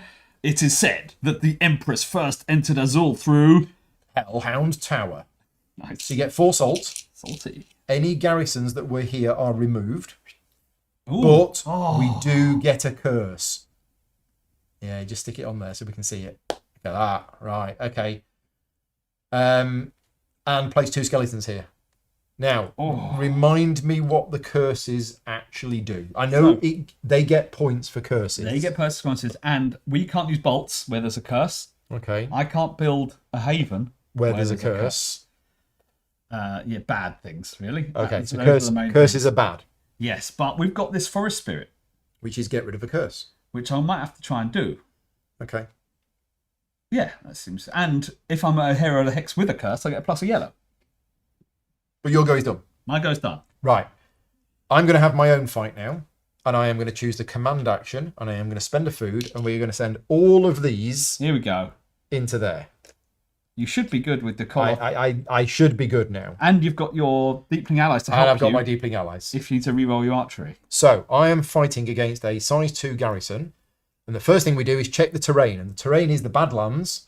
So rider units Add their dice in archery. in archery, I add. So I now get a black dice in archery, which I normally wouldn't do. Those riders love the Badlands. Yeah, I also get 2 white. Use feats and items. That's before damage. So you've got your Koloth card, but you're probably not going to use We're that. good. So archery round. Here we go. Here we go. Oh, 2 shield. I mean, that's fine because I've not done any damage. You've done a bolt. But I've drawn a bolt. So what does a bolt do? So a bolt does 2 things. I can either use it to cancel a shield, or I can use it to trigger one of the druids. So which one? So you've got place one of your units from any graveyard in any explored hex without enemy units. No, nothing in the graveyard. Nothing in the graveyard. Gain the resources shown on the hex or victory point. That's 2 food. Place your cheapest unit and resources from the reserve here.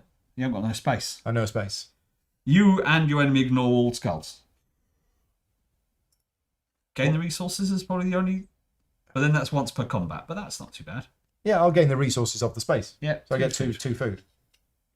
Okay. Okay. Well, that's... And now I could have spent an ether to re-roll them, but I decided not to. Right, So that's the a shame. archery done. That's a big shame.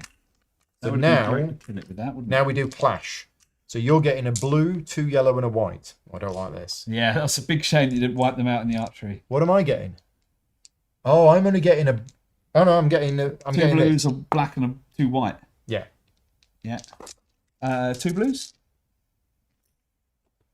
Oh, I didn't see him. He was hidden behind He was hiding behind the So collar. 5 dice. Here we go. Ooh. We've got 3 skulls. Right, I've got 3 skulls and 2 shields. Oh, not bad. So I lose one thing, And it dies. and it goes Imperial Graveyard. here. and I kill that, and I get 2 points. This game's easy. What are you moaning about? It's all going to go wrong in a minute. That's what it's like in chapter 1. But that's awesome. Nice. Yeah, Koloth good. Tasty Koloth. Okay, you'll go. Quest. You're going to do it? Right, off you go. What you rolling?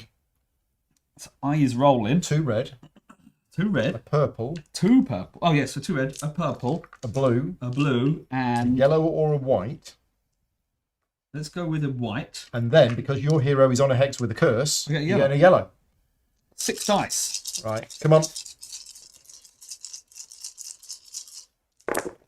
Do you have 3 Oh, skulls? my lord. Wow, that's terrible. That's a fail. I'm going to use an ether. You got to. Wow, that is That. really shocking. Roll better. Roll better, please. Hey! Wow. Better. Oh, my goodness. You've done that. From one extreme to the next. You've done that. I've done it all. And you've done that. You've done it all, but Doesn't you only matter. needed one of them. So choose a hex with a curse. Yes. Pay 5 resources. Remove that curse. Done. There you go. And get a gain point. victory point. So the ether's helped us out a lot, hasn't it? Yeah, it has. But how much ether do we have left? None. Exactly. We've eaten it all. Exactly. We might get more. Maybe. We might. Might go? Yes. Do we think... Oh, also, I forgot this archery ability. I could have ignored one of your shields in the archery. But you didn't roll any attack. No. Build a haven. Build a haven and then move in here? Yeah. Okay, I'm going to build a haven. So it costs me 2 plunder. And I put a haven on here. You two are making this look easy. Done. Well, it's only chapter 1. This is only chapter we 1. did this earlier. And then it all went wrong.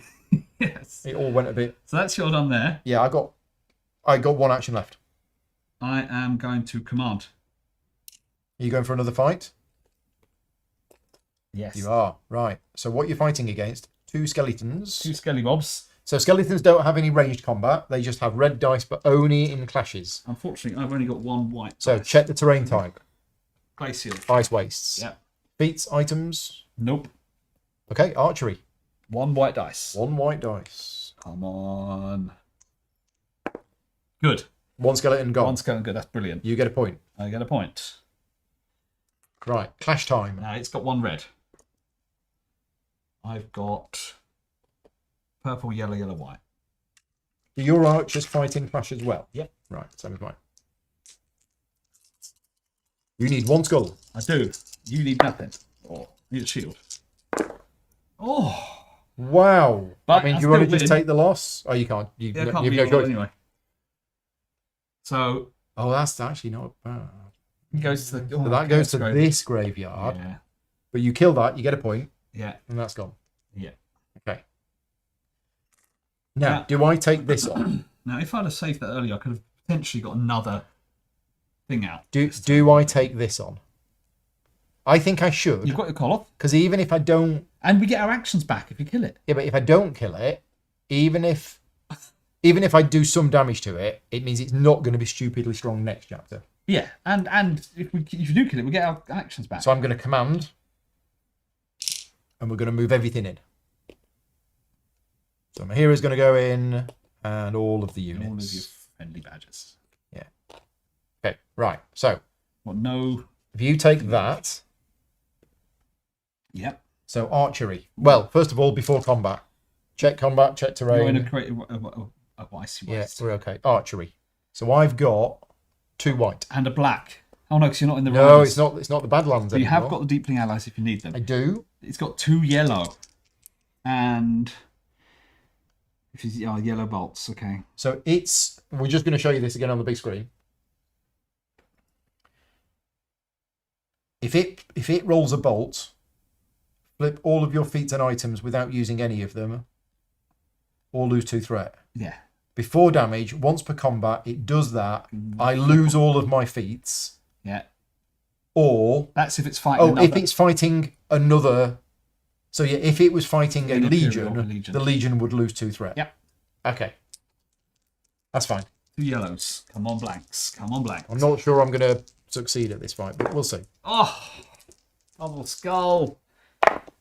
So okay. I am Could be going to worse. use, because my hero is there, I can use this archery skill or traps, which says ignore a skull or a shield. Oh, brilliant. And I'm going to ignore one skull. Yes. And then I've got a shield. So I've got a skull, so it goes down by 1. Now, you don't get any points for dealing damage to the legions or the hordes. You only get the points when you kill it. Nice. Clash. Ah. Saved every one of us. Remember your traps card. Yeah. Traps card is gone. Yeah. It's only in archery. Mm-hmm. Here we go. Oops. Terrible. 2 skulls and a shield.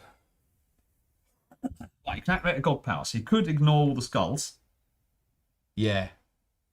Or you could get your cheapest unit and put it on there. Or gain the resources. Well, you've rolled 2 skulls and I've rolled no shields. Or you can place one of your units from any graveyard and any explored. Yeah. So do you want to ignore the... I am going to invoke the Druid of Silence. Druid of Silence, yeah. And I'm going to say that all skulls are ignored. Okay, let's use something to say that's been used, because once per combat. It's once per combat. Stick a dice on it. Yeah. Done. Right, so I can't do that again this combat. Okay. Try again.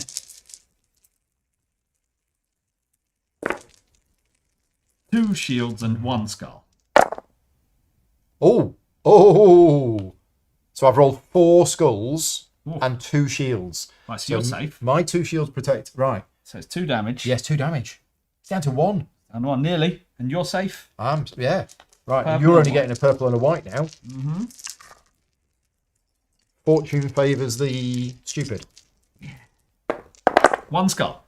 2 skulls and a shield. Dead. Oh, there you go. Oh! Perfect. Well, I'm having a cookie. So, it's dead. If destroyed, get 4 points. 4 points is loads. Every player gets their actions back, which means... So we can use it this turn. We can use it this turn. And Get its the pass. activation token goes, and that's gone, and we throw that away. Yeah. Oh, if only, and the standee goes. if only I had more resources. Oh, that's amazing. If only I had 2 more plunder. That'd be handy, wouldn't it? That was not expected. Oh, nice. Let's do that. I'm on a sea tower. You are. So you're adjacent So to everything. And my items are reduced by 1. Yeah, the cost of items is reduced by 1. I'm going to buy the Druid's Ale for only a cost of 1. Glug, glug, glug. And then I'm going to discard it to draw a feat. As an action. Okay, I'm going to in a minute. Yeah. It's not an action to... Because there's no actions to choose from that. It's just in the actions phase, I can discard it to draw I believe so. Yeah, it's not an action. It doesn't cost me an action. Oh, during the actions phase? Yes. Okay, so you can do it. Means. Yeah, so I'm going to discard this to draw a feat. Yeah, you can use it immediately. Thank you. Yeah. Yeah. What feat have you got? Oh, that's not the discard. Spoils of War. After combat, if you destroy an opponent's unit, gain an item. Nice. Nice. What? We get a new item. Items are refreshed immediately. They are. What have we got? A Dark Architect. I've got a button for the items, haven't I? Oh, yeah, that's quite nice. There you go. That's nice. The Drac Architect. Oh, you can't afford it either. Sad.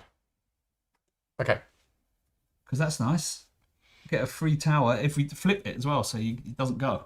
I mean, I could. I've got 3 food. So you could. I can convert 3 food. Depends how you're into going to be worried assault. about. And use assault to buy. I mean, these skelly bobs might be trouble. Yeah. But then you haven't many people defending your place anyway.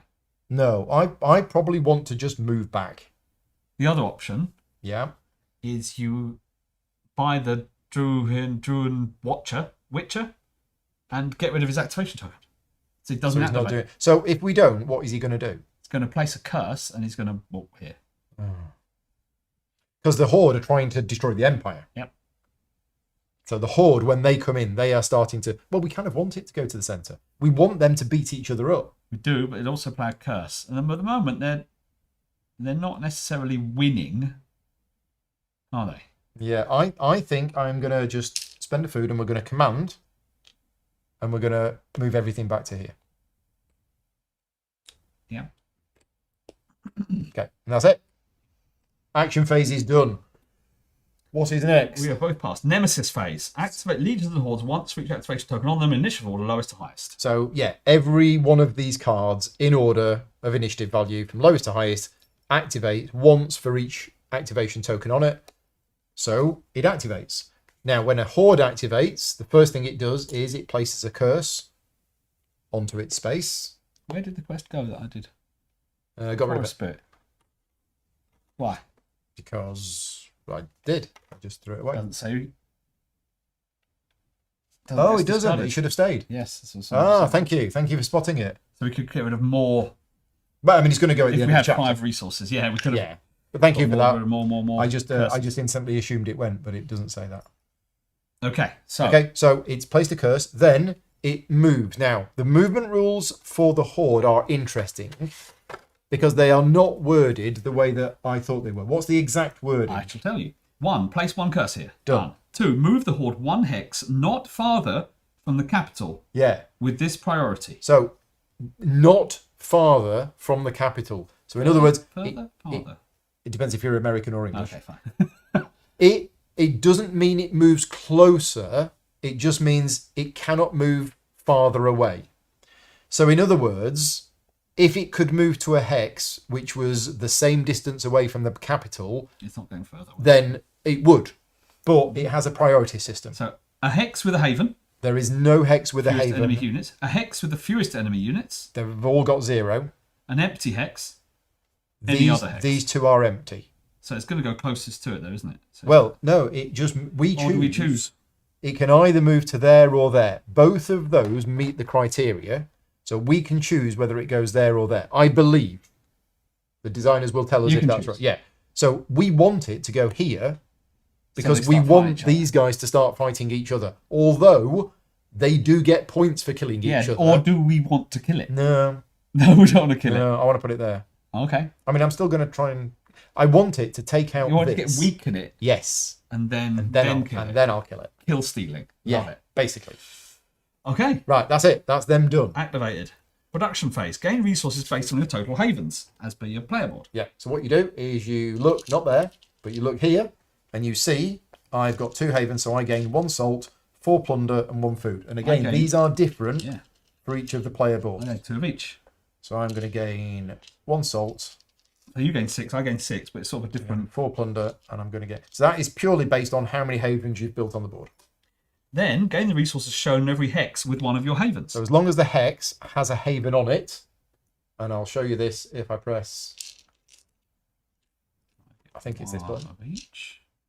And Yeah, 2 more you salt. can see on here that this hex has a haven on it, so that's what I get. Now, you don't get the victory points yet, you're just getting the resources. Mm-hmm. So that hex gets me 1 salt, 1 plunder, 1 So food, one of everything, yeah. and my other hex gets me 2 food. So 3 food and 1 of each. Do you want to grab it? There we go. 3 food, There we go. loads of food. Would you like an elephant sandwich? Yum, yum, yum, yum. Right, I'd want a cookie. resources. Chapter end cookie. We're not at the chapter end yet. Oh, scoring phase. Scoring. Right, this is where it's important. The So- Empire scores 1 point for every hex with any garrisons. So we have 4 hexes with garrisons, Empire gets 4 points. so it gets 4 points. What? It's caught up with me already. Mm. 1 for every legion in play. There are no legions in play. 2 for every faction in the Imperial There are Graveyard. 2 factions in the Imperial Graveyard, so it gets another 4 points. Boo hiss. Chaos scores 1 point for every curse in play. 1, 2, 3 curses. Curses. Curses. That's why I put the thing on the board. 1 for every horde in play. 1 horde in play. 2 for every faction in the Chaos Graveyard. Faction in the Chaos Graveyard. Right. Return all units from the graveyard to the reserves. Players score 2 for each of their havens. 4 points. 4 points for me too. X for any special hexes, I have 1 point for that. as do I. I haven't got that sea tower yet, but I'm just about to. Right? And then You can spend we can spend 5 resources for 5 one. resources, gets you a point. Now, we would only do that if this was a 1 chapter game. We could literally just play 1 chapter and the game is over. At the moment, we're winning. And if we did, we would. We've already won without spending resources. We have won. But if Rick was here, for example, and we decided we were only going to play a 1 chapter game, Rick would have to spend 5 resources to get a point, and then we win. So just to clarify, when the game ends, all players have to have more points than both the Empire and the Chaos Horde. Mm-hmm. That is the end of the first chapter of the game. They Now, won. I know this has been a long time. We've been playing for an hour and a half, but we have pretty much done an almost full explanation of how the game. What we haven't seen is we haven't seen how the legions work. The legions work very differently from the Horde. They have targets. So I hope we're going to see them in the second chapter. But if you're just watching to get an idea of how the game plays, thank you very much for watching. But stick around for chapter 2 because it's going to get a lot more The interesting. Return of the Legion. And it's also going to go a lot quicker because we're just going to play and we're not going to keep stopping to explain everything. But we are going to have Yay! an end of chapter cookie. End of chapter cookie. Yum, yum, yum, yum, yum.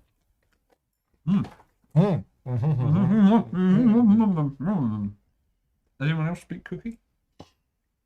Chapter goes right on top again. Right. Off we go. Flip all your face down cards back to face up. I shall. Done. Oh, look. There's a reminder here. Let's do these.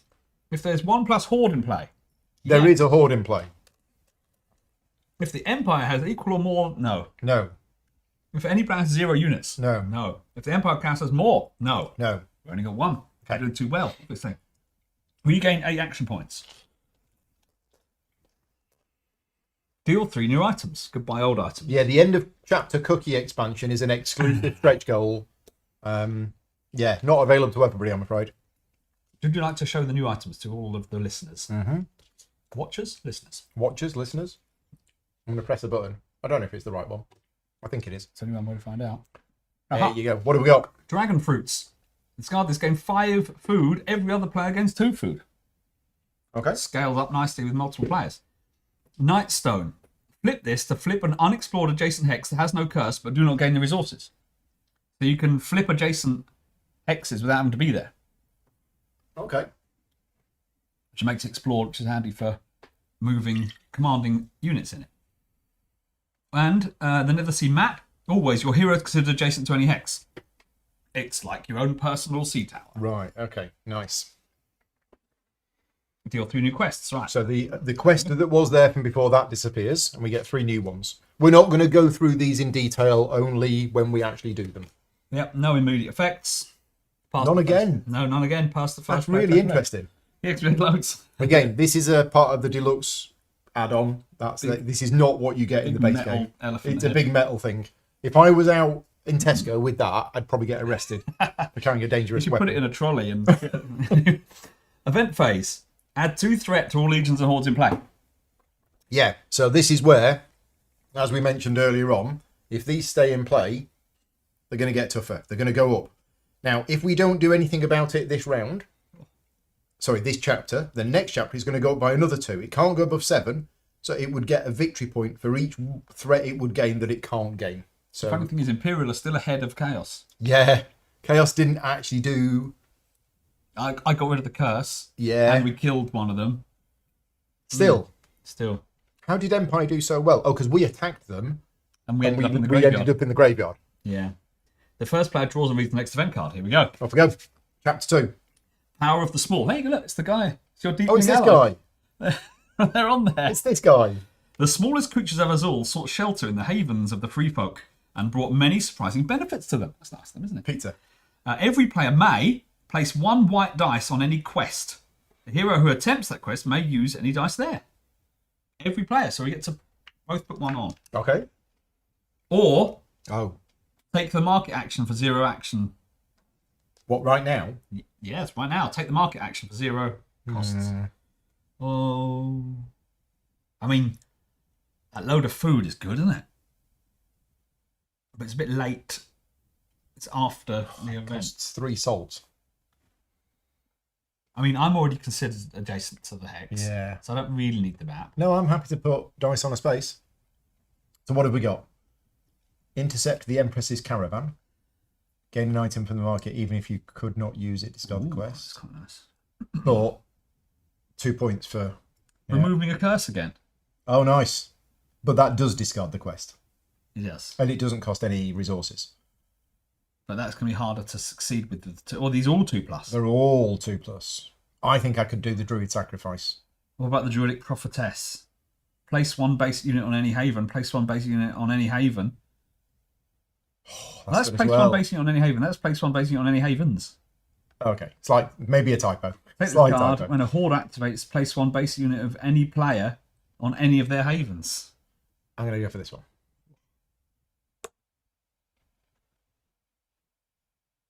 So I could do the same. I don't think we need to. Okay, good. I think I'm going to... Good, I didn't want to.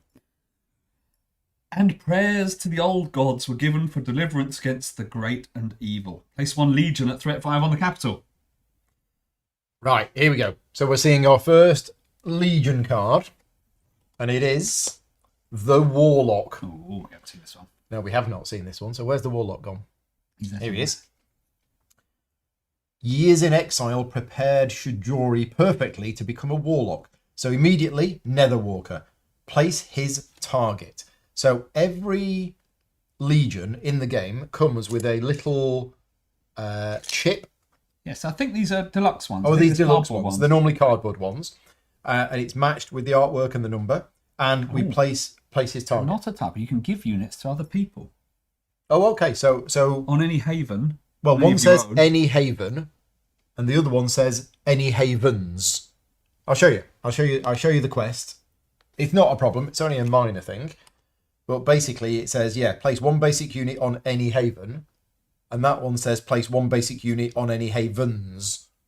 So I get that you can give units to other people. It's just the fact that that says havens and that says haven.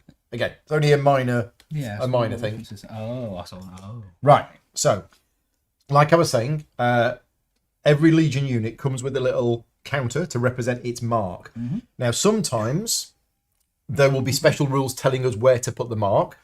Target. If there isn't, then it puts it on. On the reference card. It's got a higher. It's on the back of this. I think it's on the back of this. It's somewhere. I thought it was on a haven. It is. It's one of us, basically. It's one of us. We can choose which one it is. And it's normally one with the least units. What place who hasn't got a target already? Yeah, somebody who hasn't got a target. So it's the first one. And it's going on the capital, because I think that's what your thing said. Yeah. And it's basically got a target. And what it's trying to do is it's trying to move towards its target. And then when it does, it will retarget and then go for another one. And it will keep going around trying to destroy the havens. Because remember, we are rebels. We are an uprising against the Empire. And the Empire is trying to quash the rebellion. Yeah, we choose. So it could go to me. And it's threat 5, isn't it? Yes. This is nasty. The Warlock is always adjacent to any hex. Right, so it's going to teleport there. So he's got teleport. So he's going to teleport to... place his target. The player with the target flips all of their items without using them. I don't have any items. Neither do I. Do you want it? If you put it, can you put it on this one? Yeah, I believe so. Because if he's going to teleport there, I might as well go there. And this is initiative 5. Yes, he's going up before this guy, which is a shame, because it would have been good if he... Yeah, he could have gone in. They would have fought each other. Yeah. Okay. Place 1 horde at threat 5 in the Screaming Sea. Well, yeah. We've got the Lich Queen. Not to be mistaken by the Lich King. No, the Lich Queen. Yeah. Every fallen victim was forced into her ranks by the will of the Queen. So immediately, zombie infestation, place 1 curse on her hex. And where is she going? In the Screaming Sea. Oh, it's down here again. Down here again. Well, I'll tell you what, put it here. With a curse there as well. Not adjacent to a haven if possible. Sorry. Oh. So it's going to have to go... It's got to go here or here. Here. Stick it here. Oh dear, this is all looking quite nasty. Yeah, okay. Threat 5. Yep. That is all. She's initiative 3, so she's going to go first. So she's going to start moving that way as well. Okay. Event phase done. Place 1 activation token on every Horde and Legion card. So they're all going to activate once. Build phase. Draw 2 feats from your deck, keep 1, and put the other at the bottom of your feat deck. So this is our progression in the game, is we're getting these to make us stronger. I mean, that's quite good. That's very good. What do I want to do? It's not what I was going to do this turn, but...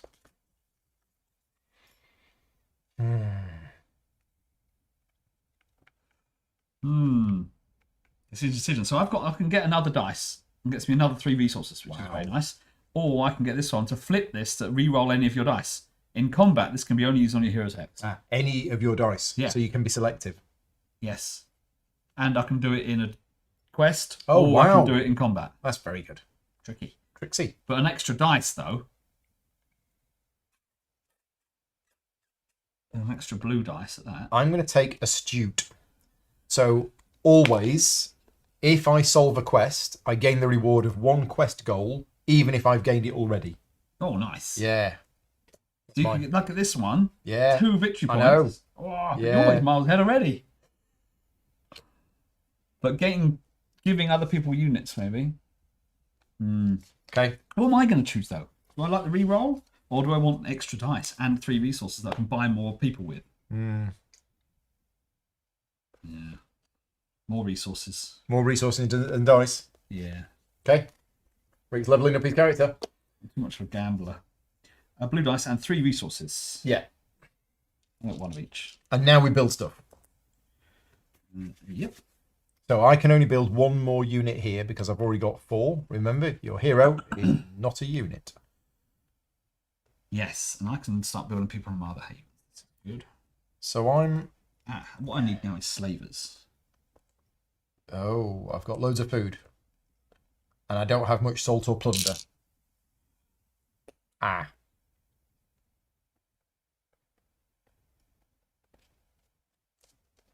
Okay. This is a slight problem.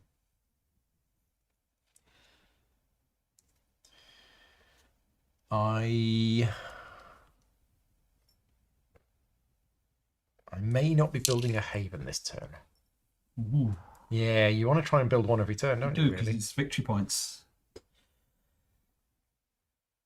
So what's the Lich Queen going to do? The Lich Queen's going to also be going in that direction. Thankfully, no more skeletons got added to the board because that would have been bad. Yeah, we'd have got another horde, but that would have only been. Now, what happens if you need to draw a horde and you can't? Does nothing happen, or do they get victory points? Yeah. Do you believe? Just you can confirm that. What happens if you need to draw a horde card and you run out? Pretty sure do they get victory points instead? Who's going first? Me? You're gonna. I need to build stuff. Oh, we're building stuff. I've built mine. Yeah, I've got decisions to make. I could buy an Oathsworn, but it is just that, and that leaves me very little to buy anything else. Nice. Definitely doing that and getting that dragon fruit. Yeah? You're going to get the dragon fruit? Well, yeah. All I'll do is got to kill is this 1 garrison, and I get 5 food. And you get 2 food. Oh, that's insane. Any action that a nemesis can't take is 1 point instead. Okay, that's a generic. Yep. Yeah. Maybe put the stray white dice between between the 26 and 27. It was here. Oh, right, okay. I moved it off to look at the quest. I don't know what to buy. It's all looking very chaosy over here. I think I'm going to exchange 3 food for a salt. And then I'm going to spend... Yeah, so I'm too used to mine being any 2. I'm just like, yeah, whatever, so I can just buy whatever I want. Yeah. You can't spend your food on anything. No. And then I'm going to spend 2 salt and 3 for an Oathsworn, which is going to go here. Uh-huh. And then I'm going to spend 2 salt for a archer, which is going to go here. If this is the case, I'm gonna get another one. Okay. Actions phase. Gosh. Start with me. Yeah. Move. Explore. Okay. Where are you going? Well, actually, here's me getting all excited about going here. I don't have to. Because I'm adjacent to anywhere. You're on a sea tower. I am. So you can literally go anywhere. Right, but first, I don't want to... What I want to do is my first thing is I'm going to... If you don't do something about the Warlock, he's going to teleport to here and he's going to... Yeah, it's fine. That's why I'm leaving all my people there. Okay, so you're planning for that. I'm planning for that. But I'm going to use my wilds to build a haven with no cost. Mm-hmm. Which we also said was not... Ending my turn. It didn't end your turn. Oh, that's awesome. That is very, very good. That's really strong. Now I'm going to move and I'm going to explore that space because I want to get this to get the food and do all the things I said. Okay. What you got? Some scholars claim that the giant roots are the arms of a god in Troll Ward. Troll Ward. Gain 2 plunder. We've not seen many mountains, unlike the game this afternoon where there were mountains everywhere. If empty, it's not empty. If not, reinforce. Yeah. So it gets another Mr. Garrison. Oh. And place an activation token on the Legion or Horde card with the fewest tokens. Interesting. Well, which one do you want to put it on? Which one are we going to potentially kill? If we put it on one that we kill before it gets to take a turn... Well, potentially the Warlock is going to... No, it's not even going first. It's going second.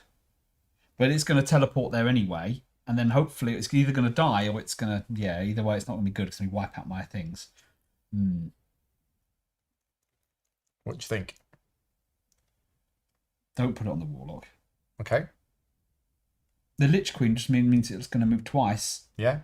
What, to your haven, though, probably, isn't it? Maybe put it on the False Messiah? Because chances are he's going to then just trample in all that place. Yeah, that's fine. Okay. I want to move. Move and explore. You moved and explored. Yeah. My go. What am I doing? I was thinking of coming down here and getting rid of some skelly bobs. Victory points. I was also thinking of doing that to get rid of the curse. So I might just do that first. Double move. There is also the intercepting the Empress's caravan, which is pretty good. So if you solve that, you just gain an item from the market, just for free. Even if you cannot use it, yeah. Which could be the dragon fruits. Yes, but I'm going to get the dragon fruit for free. But then another item will come out, which might be good. Okay, I'm going to do the Druid Sacrifice quest. Or I'm going to try to do the Druid Sacrifice quest. Mm-hmm. So I get the white dice. I also get my red, my purple, my blue, and... dice of your choice. And take white. And then a dice of my choice, which will be black. 6 dice, yeah? Is that right? Yes, because hang on. I'm not going to do that yet. Okay. Because if you're on a hex with a curse, you get an extra dice. And you're going to head there anyway, aren't you? I'm going to be heading there anyway. So I am going to move, and then quest. So move, and quest. Okay. Because removing the curse first means that you can use bolts and stuff in your combat.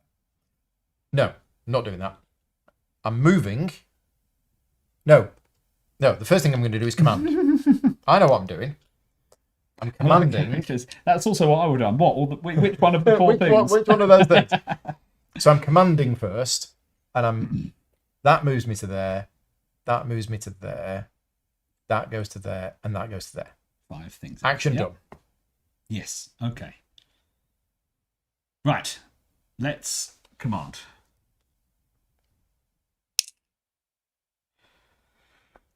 So I'm going to want a slaver.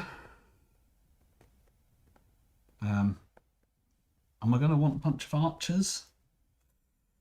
Put in a berserker. So 1, 2, 3, 4, 5. Let's hope I don't lose all my people before the warlock comes and flattens me. Well, let's find out. It's only a level 2 one, he says. So level 2 gets 2 white dice in archery. I've got archery-wise 2 white dice as well. 2 white dice as well. Oh, putting the activation token on the Messiah as well. Oh, wait a sec. Right. Yep. It's a woods. So we both get to re-roll up to 2 dice. In archery. Both of us get to re-roll 2 dice. That's the terrain effects for the woods. Okay? Okay. Wait, when you say both of us, Well, we're both in the woods. So in archery, you yeah, reroll 2 dice. but We both get affected are by the there terrain rules effects. about The terrain like, effects like if affect I both of us, roll? think. Yeah, well, do they? Oh, enemies only ever re-roll blanks. Yeah. Which makes sense. Okay, yeah. Yeah. So I can Because re-roll. otherwise you could say, yeah, I'm going to re-roll. And Yeah. it's like, no. So I'm re-rolling this blank. Yeah. Come on. Ooh, yeah. So you got 2 skulls. Yes. So that's that dead. But then I lose a... But you lose a person. Okay. So So good things happen. That's I gone. lose a person. you get 2 points. The Imperial Graveyard. Unfortunately. If you destroyed all Imperial units here, You did. gain 1 item from the market that you can use. So you just gain the dragon fruits. I do. I might as well lob it straight away. So discard this. Gain 5 food. 5 food. I gain 2. Yeah. Oh, thank you. 5.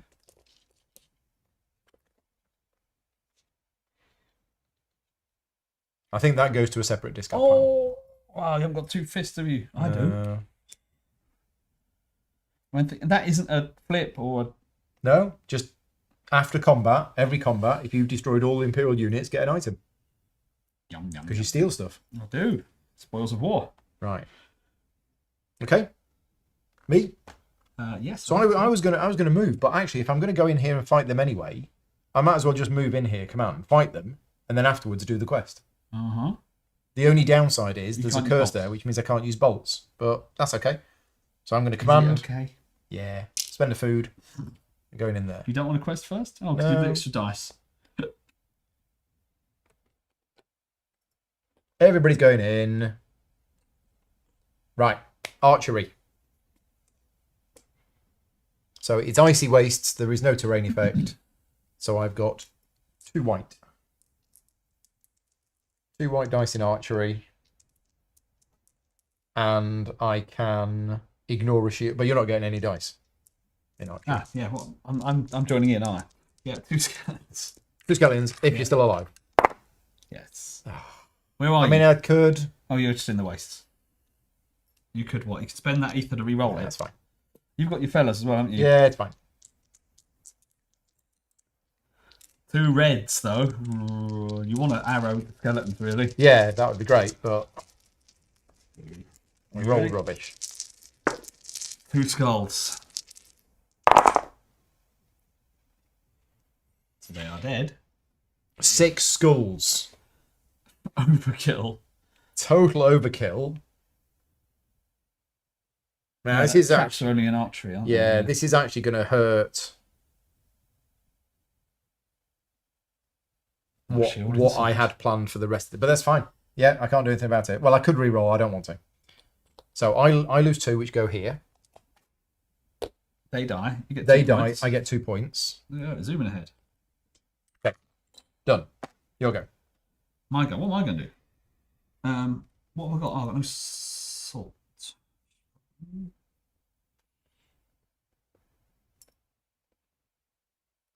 Do I go and explore the other place next to me? Yeah, why not? Oh, no. Let's... Did I build a haven this turn? I did, didn't I? You did. This round. There's no thing on the haven. But you did it It must for have free. knocked it with off. that. Oh, I did it for free, didn't I? That'd Yeah. be why. I'm going to do another one. Okay. I'm thinking of doing both of those quests. Okay. Yeah. Whilst there's a curse on there. Yeah. So do the one Yeah. that doesn't remove it first. So I'm going to I attempt... suppose you can move a curse from somewhere else. Yeah. I'm going to attempt this quest first.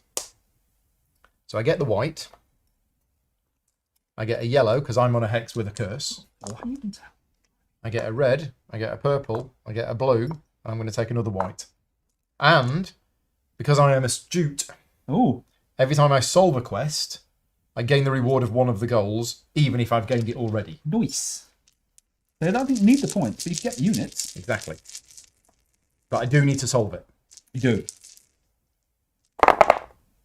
Oh. Blankety blank check with a pen. I've done it. So I've rolled 2 skulls, and I've rolled 3 skulls and 2 shields. So I've done 2 of them, so I have solved it. The 3 skulls gets me a point. The shields gets me a basic unit on any haven. You get one, I guess. I place a basic unit on any haven. But you can place base one of my units? No, I place one of mine Right. on any haven. Okay. Put it there. Unless you need it somewhere. Well, I can't command your units. No, but if you think the Warlock is going to attack there, do you think having an extra unit there might help? Depends if I go in and try and attack, but I have to take out the level 3 garrison first. Yes. Quite possibly. Well, I might move my guys back, but then extra unit. But then the max is 5, so no, keep your guys. Well, rules question. Oh no, it's 5-player units. Yeah. I think of both players. Yeah. It's not 5 of yours and 5 You of couldn't mine. give him one of yours, but he would get one from his reserve. So I'd put one of mine on there. Oh, sorry, it's his. Yes, you couldn't give him one of yours, but he would get one from his reserve. Oh, okay, right. Well, that's what you want to do. Well, do you need any? Well, you can activate it twice, though, can't you? I can. You got the victory point, and then you get that, and then you can use your ability to do it twice. So we could get one each. Okay, so we'll do it. We'll get one each. I mean, I'm happy to give you 2 because your Warlock is going to attack there. Yeah. You take the 2. What kind of range does the Warlock do? Ooh, quite a Well, lot. he's yeah. Go on, you put them there. Now, ideally, you'll build a tower there or something as well. Oh, but we've missed that. Right. And then, so that's all of the bonuses. Then I solve it. Take this card. When a horde activates, place 1 basic unit of any player on any of their havens. Nice. So the same thing again. We'll get the Lich Queen when she activates. We can get another free person. Okay. Right. I'm just storing up these cards. Nice. Cool. That was your action. That was my quest. Well, what am I going to do now? I've got loads of people. I've got loads of people out and about. I've got a load of food now, which is good. I even think I forgot to add my extra die of any type. Oh, really? Yeah. So let's just quickly say that I would have added a black. Yeah. Because I would have added a black. Yeah, it's fine. It's not a bolt. It's not a bolt. Okay. Move and explore.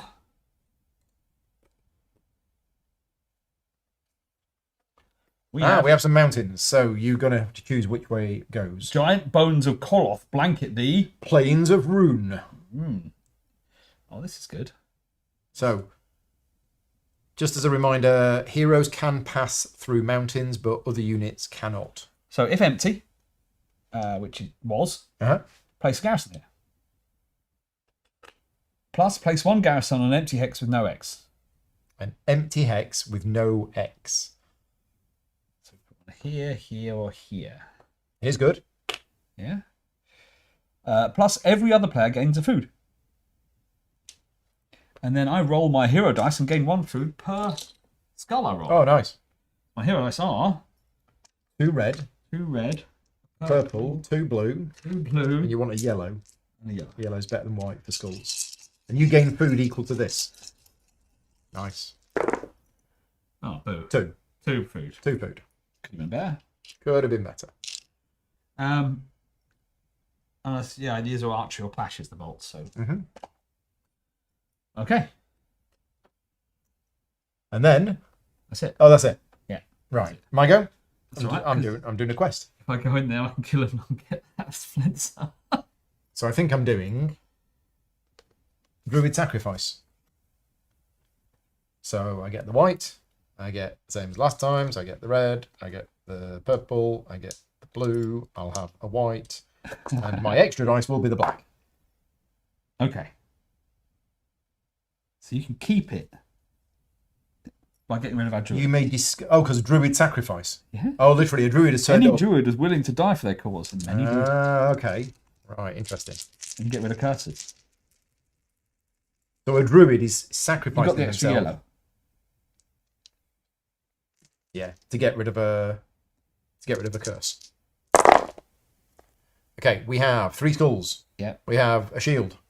Okay. We have a lightning You've bolt. got all 3. I got all 3, so I have solved it, which means I get 1 point. Nice.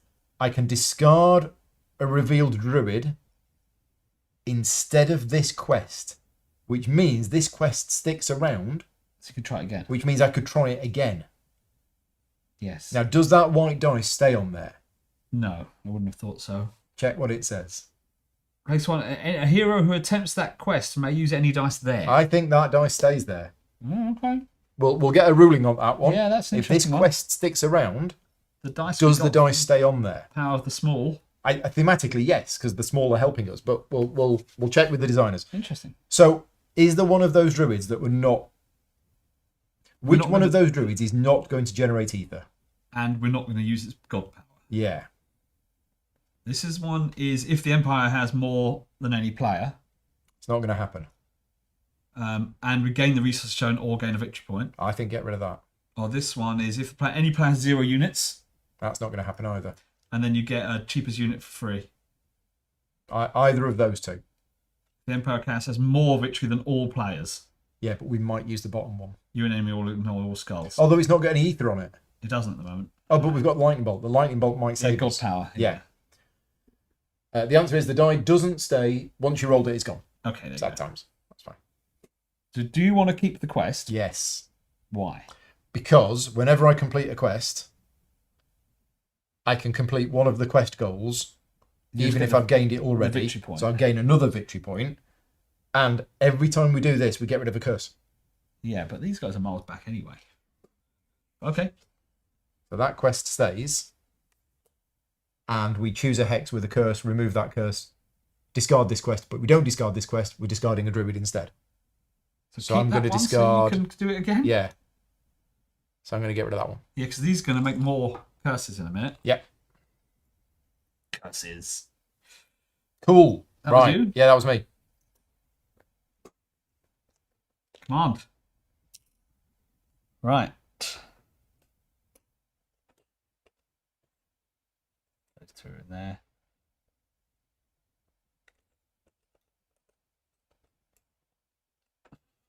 A little concerned about this. So command. Choose a hex. Okay. For all those guys. Yeah. Well, I'm going to try and take out this garrison. Okay. 2 white. What type of location am I on? Oh, I'm in Badlands. Badlands. So your rider units. My slaver. And you have a slaver. I do. Okay. Red and 2 white. A level 1 garrison gets 1 dice in ranged. Oh, Skull. shield and 3 scarlet. Oh, wow, easy. Splat. You get a point. And spoils of war. Yeah. Get an item. I get the Flenser. Oh, nice. In a clash, I can turn one of my white. So before damage, so here, once per combat, on the hex with your hero. I can choose what I want it to be. Wow. Isn't that good? Oh, it's expensive. That's super But I got it expensive. for free. And you can use it because you have 2 might. I do. So good. Oh, we got a new item coming out. Danny says, surprised you can actually get rid of a curse. Yeah, well, in the previous 2 games, we've never seen that before. We got rid of 2, haven't we? And in this game, we've got rid of 2. Yeah. And I could get rid of another one, but you're absolutely right in that They're not. the Horde are not actually doing very well. But gonna my activate. concern is It's gonna escalate. these are going to put more curses on, and we're going to end up with 6 or 7 curses on the board. Yeah, and suddenly, to end of chapter 3, they're suddenly gonna go. Whoop. Exactly. So, my go. Yeah, I'm was safe. going to do a quest. I'm going to do this one. But this time, this druid is getting a little worried because their days are numbered. So red, purple, blue, white, and black, and a yellow because I'm on a space with a curse. Okay. Yep. Have I put the thing on there? Don't know. Possibly not. No, because I did 1 quest. I've done that one, and now I'm doing that the 3rd time. Yeah, Okay. I think that's right. Well, You done 2. I've done 2 of them. I've done the skulls one and the shield Can't one. get rid of the druid. Well, no, I could because mine allows me to do a quest goal even if I haven't met the Okay. Yeah. gain the reward of any of the quest goals, even if I've gained it already. Oh, nice. So I could do that, but I'm not. I'm just going to gain 2 points.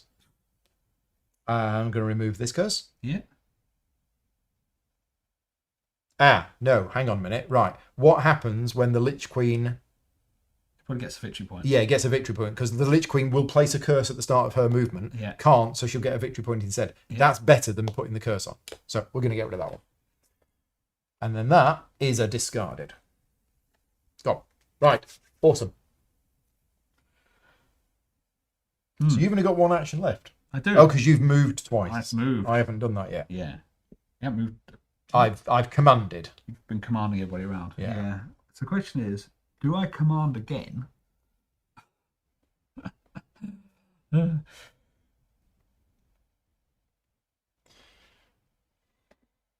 don't think I want to go While you're thinking, in and fight the Warlock. I'm just going to show people what the board looks like from Battle Cam. There you go. So that's what the board is like from we're seeing. If you think that it's hard to work out and see what's where, it's not. It's actually pretty easy to see what's where. Yeah. The standees work really well. So I'm going to command. I might put that in as a preset. I don't think it's worth me going and attacking or anything. Are you feeling a little weaker? I'm going to move back in here and let him come to me. Oh, okay. Right. Maximum of 5 units and your hero on a space. Yeah. Yep. Done. That's it. Yeah.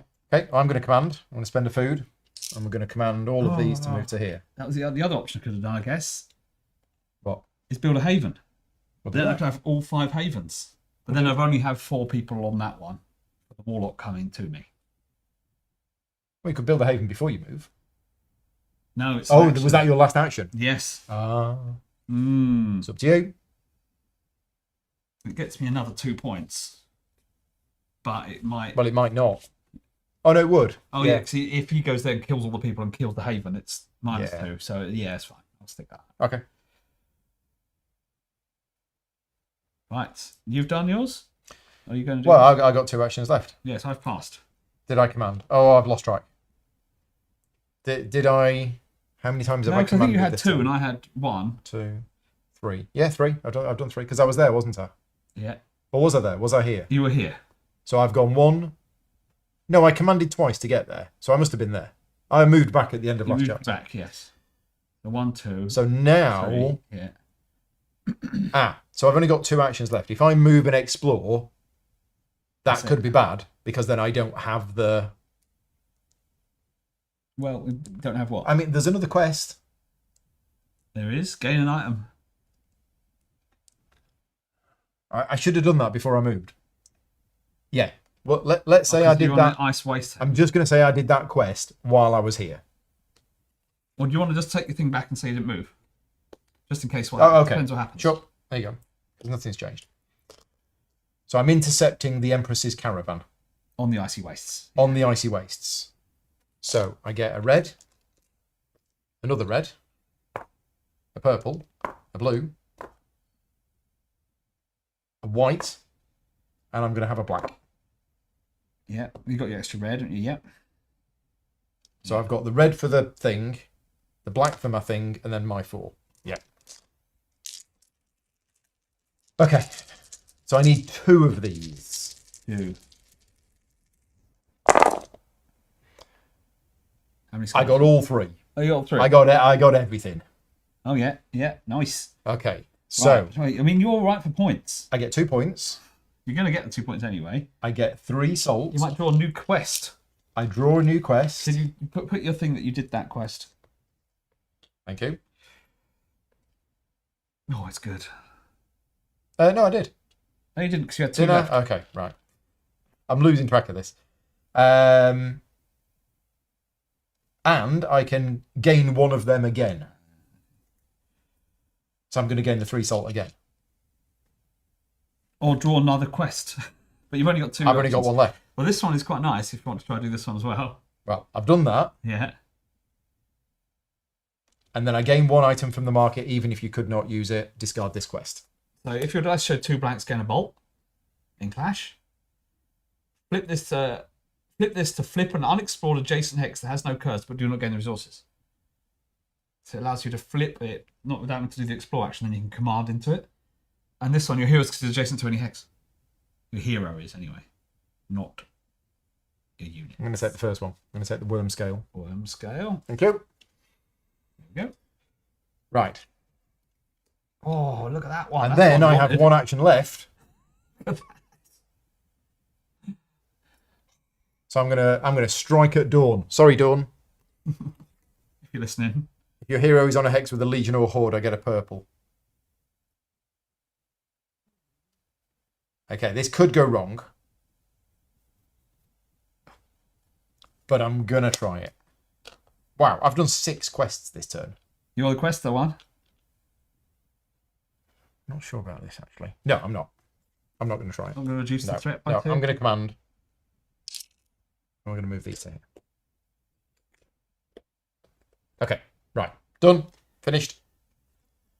We're both done. Nemesis phase. Right. Activate legions and hordes once for each activation. Unfortunately, this is going to be far worse for us than it was last time. So first of all, the Lich Queen goes first because she's got initiative 3. Yep. She activates. The first thing she does is place a curse in her hex. Correct. She can't do that because there's already a curse. Yep. So the chaos gains 1 point. And Then she moves so that she is not farther away from the capital. Uh-huh. So she's currently 3 away from the capital. So actually she can move to any of those because even if she moves here, she's still 3 away from the capital. So legally she can move to any of those. Mm-hmm. What's the tiebreakers? Haven. There's A no hex Haven. with a haven. No. A hex with the fewest enemy units. So it's one of those 3 because that's an enemy unit. An empty hex. Any other hex. But that's one of those 3. Yeah. So where do we want to send her? Because if we send her here, Yeah. I could attack her next turn. Yeah, would you want to attack her?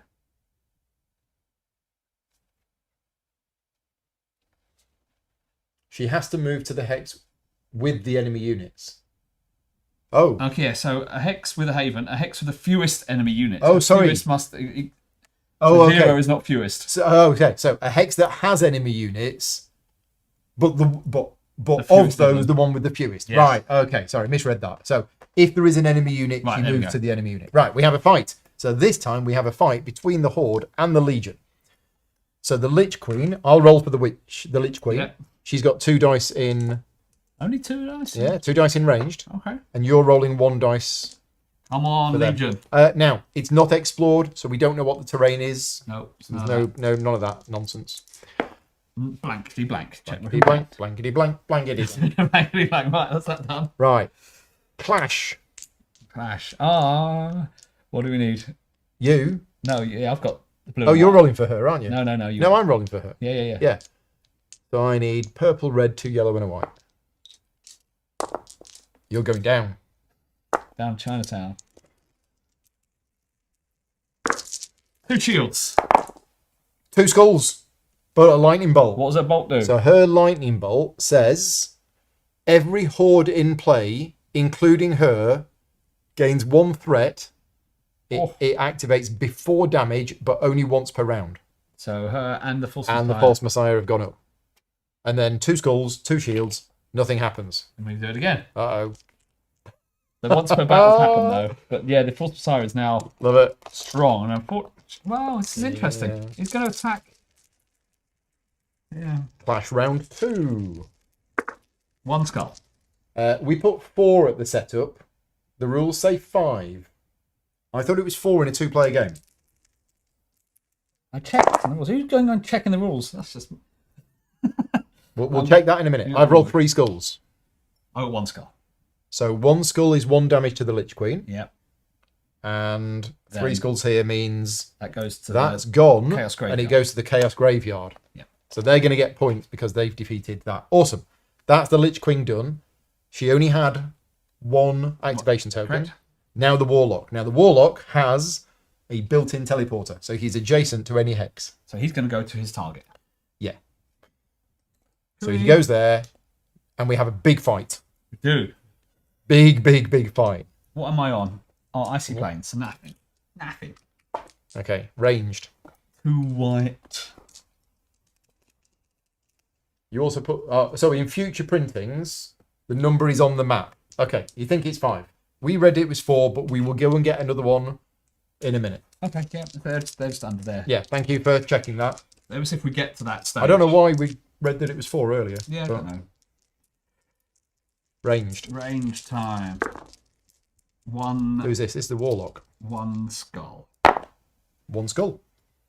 Okay. 1 each. 1 each. Havens, by the way, don't take damage. They will be removed at the end of combat if Rick has nothing left in there, or no units left in there. But they can't be assigned damage. To the chaos. Oh, to the Imperial Graveyard. Because who's attacking who? The Warlock's attacking me. Oh, the Warlock's attacking you. Yeah. Right, then clash. Well, it's down by 1. It is.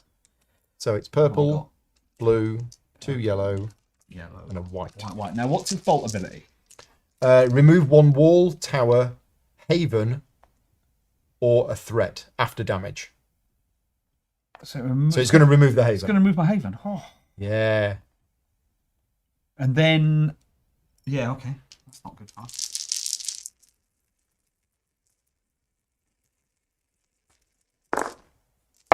What's it got? Oh, 2 skulls, 2 bolts, 2 shields. Wow. Wow. So I can turn one of my whites to show a skull or a shield. So before damage, once per combat. Oh, that's in. Oh, to show 1 single, so I can't put it to that. No. So let's have a shield.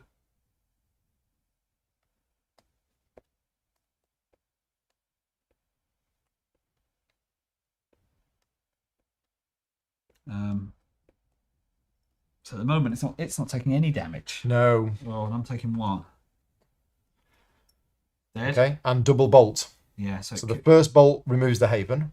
Oh, the next one's going to remove. And the second one cancels a shield. Oh. Did you turn that to a shield? Yeah, with my thing. So there's no point turning it to a shield. I'll save it for a minute then. Turn it to a skull. Turn it to a skull. Because then at least you deal a damage. Yes, like it. Okay. So the first bolt kills the haven. The second bolt would remove a shield. You've no shields left. Mm-hmm. Think we've done that right. But you dealt it 1 damage. Did. Checks the chat to make sure we got it right. He's a bastard. Yes. Okay, it's 5 with 2 factions, 6 with... Thank you. So, because I had 4 havens out. We'll check it. We'll check I it. had extra havens out. Check it, so.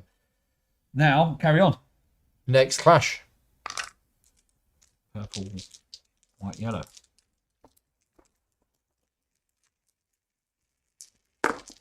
2 skulls. 2 skulls and a shield. Okay, so I'm going to. So he gets 1 damage because I've got 2 skulls, yeah? Yeah. But then I'm going to, after damage, gain 1 for every berserker destroyed this round. So he dies. So you're taking the 2 damage. Yes. So we're in before damage, nothing before damage. Damage. So he takes 1. It takes 1. And I take 2. And you take 2. Ugh. I still haven't used my flincer yet, so I'll keep the white. Okay. And then after damage, because of my berserker, gain a skull for every berserker destroyed here this round. It takes another 1. It takes another 1. So the warlock is on 1 threat. And I've got 1 archer. 1 life. 1 archer. You've got 1 archer on his own. But I can. You can turn it to a skull or a shield. As long as he doesn't get a shield. There's no shields on purple. Yes, okay. Oof, good. Best result. 2 skulls. Fine. So you kill it. And it kills me. It kills you. Mutually destroy destruction. There you go. Imperial Graveyard. The Warlock is dead. Warlock. Now, interestingly, you know what I said earlier on? When the Warlock arrives at its target, the target then moves. Yes. This doesn't. It just says remove his target. Ah, okay. So I think the Warlock, once he has destroyed his original target, then he moves back to the capital and he just sits on the capital reinforce. I think that's right. So remove his target and gain 3. Oh no, sorry, that's if you destroy it. Yeah, I've killed it. Ignore me. If he destroys it. Yeah. Yeah. Still Ignore everything I just said. You'll retry another. Did you get your 3 points? I did. Right. Well, that was an epic fight. Yeah. He said bloodbath. I'll use the fence earlier. I was going to, but when his we mind. undid it. Right. So now we're going to fix the number of cards that we. Well, we've got the false messiah to activate twice. Yeah. I just want to do this before we forget. So you want to pick one of those at random? I'll have that one. Okay. And I'll pick that one. Okay. Well, I thought that was going to be the case. I'm glad I pushed all those people back there to protect that area. So the false messiah is here. Yes. So the first thing that the false messiah does is put a curse down. Then it moves. So A hex with a haven. no. A hex with the fewest enemy units. So either there or there. Well, it's interesting.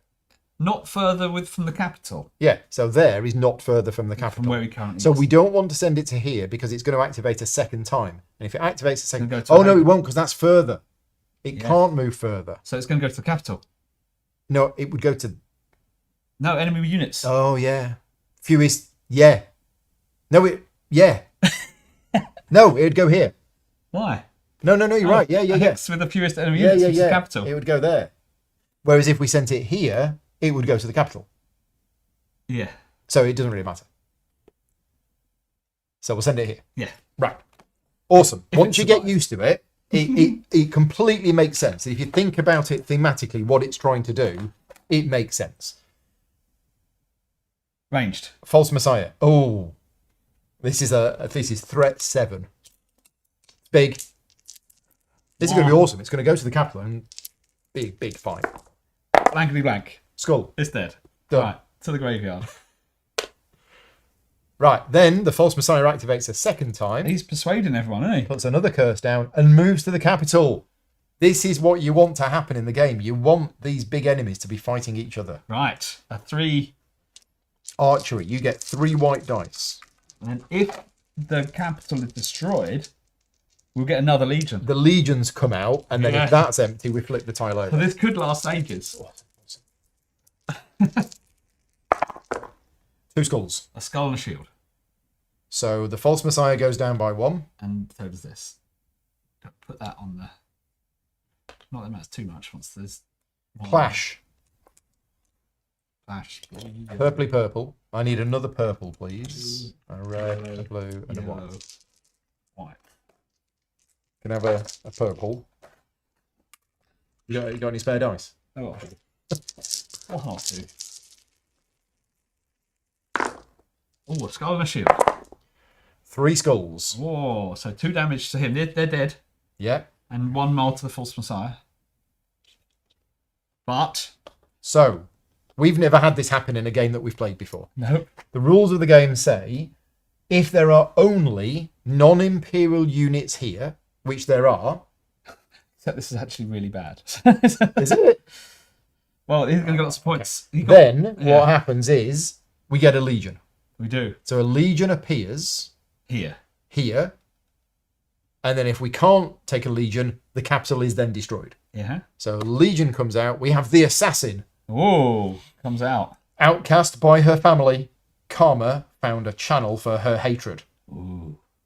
Immediate imperial bounty. Place her target. So she's number 10.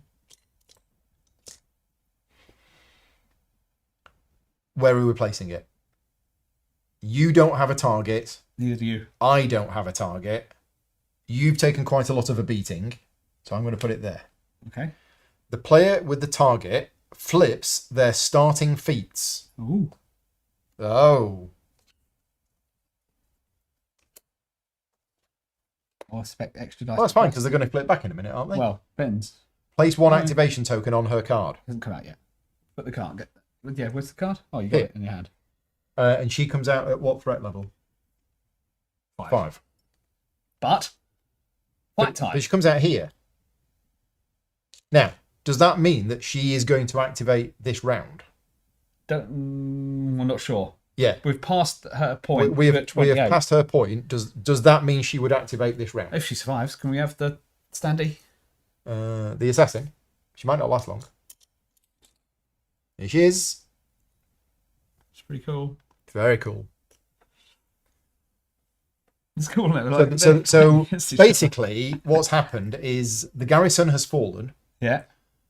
So the Emperor... If you pass to initiative, then no. Okay, the Emperor has said... Send out the Send out the assassin. The assassin goes outside and says, right, I'm gonna go here and kill Paul. Wait a minute. Turns outside and there's a false messiah going, No. I'm a very naughty boy. Preachy. Right, so we're having a fight. We're having a fight. You're playing the assassin Yeah, right. and I'm playing the false messiah. Blue and 2 white. We're ranged first, aren't we? We are. So a second fight. What's it? Oh, look. Archery on Badlands, not on Badlands. Not on Badlands. Oh, a lightning bolt is 2 skulls once per round. Ooh. Right, archery. So she comes out and throws loads of daggers at you. 1 shield. Why am I rolling 3 white? Because that's what he does. Oh, yeah. That's me. I'm looking at that one. 2 skulls. Oh, yeah. So 1 damage to the assassin. 1 damage to the assassin. Right, now we go into the first clash round. Purple, blue, red, yellow, white.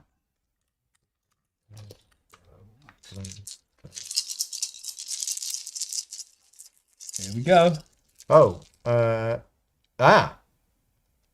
think we missed this earlier. Gain 1 red on a hex with a haven or imperial unit. Oh, he gets an extra red there. Yeah, he gets an extra red. Missed that. Missed that earlier. Ooh. 4 under bolt, which means 6 skulls for the assassin. 1 shield. Right. 1, 2, 3, 4 skulls here. They kill each other. They kill each other, but unfortunately, the false messiah has got 2 bolts. Once per combat, remove a haven of any player from the game. Oh. So now this is interesting. It says I think. It says remove a haven from the game. Yeah. So I assume, correct me if I'm wrong, but if I'm removing it from the game, it doesn't cover. It doesn't go back here. That means I still get the resources points shown here, but I don't get the victory points. Is that correct? It seems like you're so far ahead. Oh no, you're saying it just goes back to the board. Oh, okay. Remove from the game. It says remove from the game. Yeah, it's odd that. It's yeah. The wording there's unusual. unusual. But they killed each other. Yeah. I mean, is that not good for us? Well, this is interesting. Because if there are only non-imperial units here, place 1 legion here. So a legion turns up. No.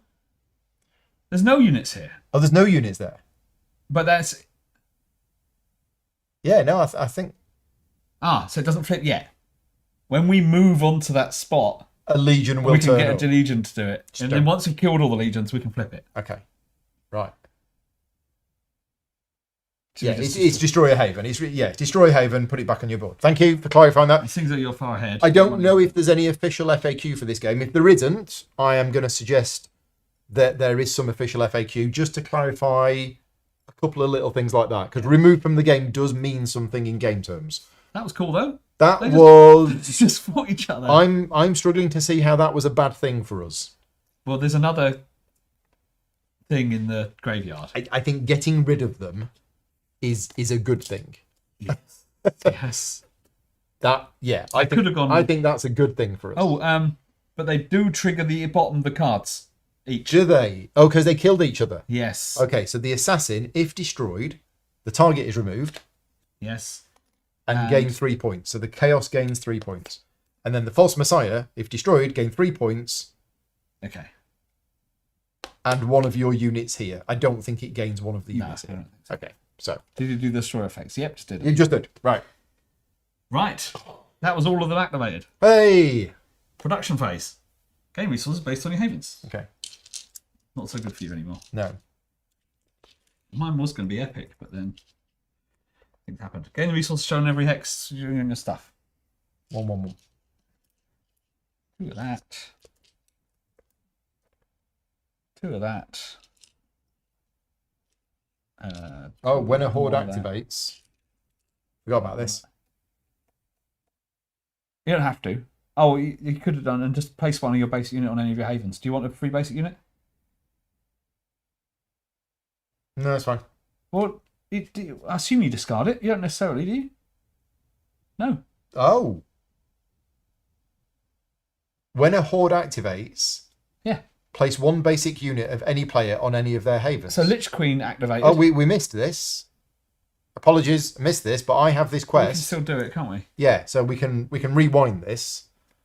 Because we haven't moved our people back yet. No, so when the Lich Queen Lich Queen activated, I could have placed a basic unit of any player on any of their havens. You know what's interesting as well? Go on. The other one interacted twice. Yeah. So we can get 3. So we'll say that I put that there because there was a haven there at that point. Correct. And that was the Lich Queen. Then... the False Prop Messiah activated once. Then the False Messiah activated once, and we can say that I put that there. Yeah. And then the False Messiah activated again, My last and say you can put one out. And then the haven disappeared. I think that's right. Yeah. The False Messiah only activated once. No, it activated twice. No, it had 2 tokens. It definitely activated twice. To here, it moved to there, and then to there. That's why there's 2. Yeah. Yeah. Nice. Okay. Awesome. I'm glad you did that. This is amazing. So every time a horde activates... I mean, we had 2 out. We did. Yeah. Okay. And we had an extra activation token and all that kind of stuff. Yeah. So it all fell apart. As they said, they like doing things that players would like. Yeah. Oh, awesome. That's awesome. It is. Yeah, that's what people... They want to hear that, I think. Scoring. Yeah. Scoring. The Empire gains 1 for every hex with a garrison. Well, that's amazing. It gets 1 point. Compared to earlier. Yeah, the Empire was way ahead by this point. 1 for every legion in play. None. 2 for every faction in the Imperial Graveyard. 4 points. Okay. Chaos scores. 1 for every curse. 4. 1 for every horde in play. Lich Queen. 2 for every faction in the House Graveyard. 4. 4. Eternal units in the graveyards to reserve. This is fun. I'm really enjoying this game. This one's, good fun. No opinions. No opinions, no. I'm enjoying it. It's fun. Players score. Yes. 2 for each of their havens. 2. 6. You get 6. 6. Special hexes. I get 1. 2. And then we can spend resources. There you go. So if the game was 2 chapters, we won. We've won already. We're doing a lot better than we did in the game earlier on today. Yes. But Practice makes perfect. End of chapter cookie. Hey. And now we're going to play chapter 3. Again, if you are going to tune out now, thank you very much for watching. But we are now going to play chapter 3. Nom, nom, nom. So 2.5 hours. That chapter took about an hour. The first one took an hour and a half. So we're getting a bit quicker, but then there's more things going on. You can play it a lot quicker once you know it and you're not streaming it. You're chatting the whole time, right? Yeah. Right, refresh phrase. Flip all the upside down cards. Right way up. Look at this token because it reminds me to do the thing. Is there a horde in play? Yes. Yes. If the Empire is equal, no. If the Empire is more, no. So druid's done. Okay. We gain 8 action points. Done. Remember to spend them when doing actions. Yes. Deal 3 new items. We're going to play 3 chapters today. We have played... you've played more than me, but we've played 2 chapter games, and we both felt that although, and to be fair, the publishers asked us to do a 2 chapter game because of the length of the video. We both felt that 3 chapters would show the game off better, and that's what we want to do today. We have an immediate effect. So we're revealing 3 new quests, and one of them has an immediate effect, which is your friend and mine. We do love a little bit of necromancy on a what day is it? Friday night in Devon. The dream sent by Yasat bestowed great power and madness. So immediately, Study of the Dark Arts place 2 skeletons on any empty explored hex. So what's cool about this quest is that it's repeatable, isn't it? No, discard this quest. Oh, it's not repeatable. But then, if you look at the results under the things, look, you may choose not to discard. Oh, so if you roll 3 skulls, you may choose not to discard this quest. And basically, you bring back, or you exchange the skeletons with your units. You're resurrecting things, and then you can keep it there, and you can keep resurrecting. So we're placing 2 skeletons on where? Any explored empty hex. I mean, are we bothered? Don't put it on this one. No. It needs to be empty. Do we want to kill them? It's points. Do you want to kill them? Points mean prizes. I mean, explored. Yep. Right. There? That would generate a legion. It would. We don't want to do that. That'd be crazy. But I like your thinking, and then the legion will fight them, and then we can kill the legion. Which is how many is left? I mean, I like your thinking. There's 3 there's Legion still cards 3. left. Oh, Yeah, it's a bit dangerous. yeah, that is fun. It is. Try and actually take the capital. I mean, that'd be a challenge. It would. I like the idea of playing a game with set challenges like that. Yeah. Must take the capital to win. Okay, we'll leave them there. I think that's safer. Okay. Pass the first plan token. There you go. Pavel says, could put them on the capital. Yeah, we thought about it. We have decided not to. Add 2 threat all legions and hordes in play. Oh, Lich the Queen. Lich Queen has gone up to 7. The first player draws and reads. Right. The final event, the corruption of the witches. The herbal women were once counsellors and healers, but the source of their power, now stained by chaos, has driven them mad. Every player places one of their elite units, either from play or from the reserve, in the chaos I graveyard. was getting excited then, like we're going to get them, but no. Dead. Right. Oh, that's 4 points straight away for the chaos. And in the evening hours, stinking mists rise from the now empty fields and drive the frightened survivors into their holes and shelters. Place 2 hordes. This is a chapter 3 now, you see. It's going to get harder. We have 2 hordes. You won't like the next thing I'm going to read for you in a minute, well. At threat 5 Yeah. on empty hexes in the same region. Now, is the region... What's a region? Screaming Sea, Fog Grave, Is that a region? Howling White to regions, I think. Double check that. Doesn't happen very often. We're just quickly going to check the definition of what a region is. Regions, 14. Thankfully, there is an index in the rulebook. Howling White, Fog Grave, and Screaming Sea are the 3 regions surrounding the map. Right. Yep. So 2. yeah. It's the last 2, in fact. So the last 2. So the Bloodworm. Okay, so this is going to be placed. Threat 5. Like a dark maelstrom, the worm devoured the souls of the living. So immediately, when it comes into play, it does a shattering roar. Place 1 curse on any hex with no X. Okay, so we've got a few unexplored places we could put them. Yeah. Sea Tower. Have you got any curses left? Yep. Yay. Curses. So we could put it on the Sea Tower. And we could put it over here.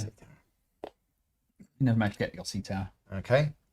Right, so that's 21. And where does he go? We need his standee. Oh, yeah. Big one. Which region are we going to Well, I think put them in the Screaming Sea. Because then I can go and beat them up. You've got quite a lot of things to beat up. Yeah, that's true. I'm going to be buying... I've got a load of resources. Okay. And I've got 2 havens here. So do you want them in the Howling White? I could do all the Fog Grave. Fog Grave? If I make a load of people here, I can... Right, and the next one is the Siren. Oh, we know this one. For days, she trailed caravans under the ice before bursting forth. Immediate Lure of the Wild. Yeah, he steals them, yeah. The heroes with the lowest guile. I have 1. I have 1. So both of us, Oh, both of us, the heroes. the heroes with the wow. lowest guile, place their standee on her hex. So we've heard the sound of the siren. She's going to the Fog Grave as well. So where do we want to put it? It has to be on an empty hex in the same region. Oh, God, your hero's going to be miles away from all your people then. Yeah. So we could put it here. Well, then my hero's going to be miles away. Yeah. People. Okay, but that's not too bad. Yeah, all right. So both of our heroes end up here. We don't have to stay there. We can move away. And she's initiative 25. Okay, that's all of the Horde cards gone. Place 1 Legion at threat 5 in the capital. Oh, they're back. It's the Mage Breaker. Once unleashed, she would hunt any mage in a blind, crawling rage. Doesn't like wizards. So immediate Arcane Hunger. Place her target. Shaylob. Oof. On a Sea Tower. I know. Oh, no, just place. Oh, sorry. Oh. Place 1 Legion at threat 5 on the capital in a 3 and 4 player game. Oh. Okay. Undo. Go away, Spider. Next, place 1 skeleton adjacent to a haven Right. on a hex with a curse if possible.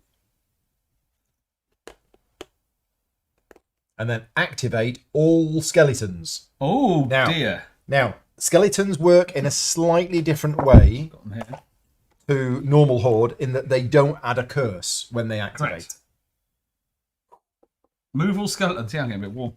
Move all skeletons from one hex at a time, following the rules for activating horde, but do not leave a curse. Resolve all combats, and then repeat this for all other hexes of skeletons.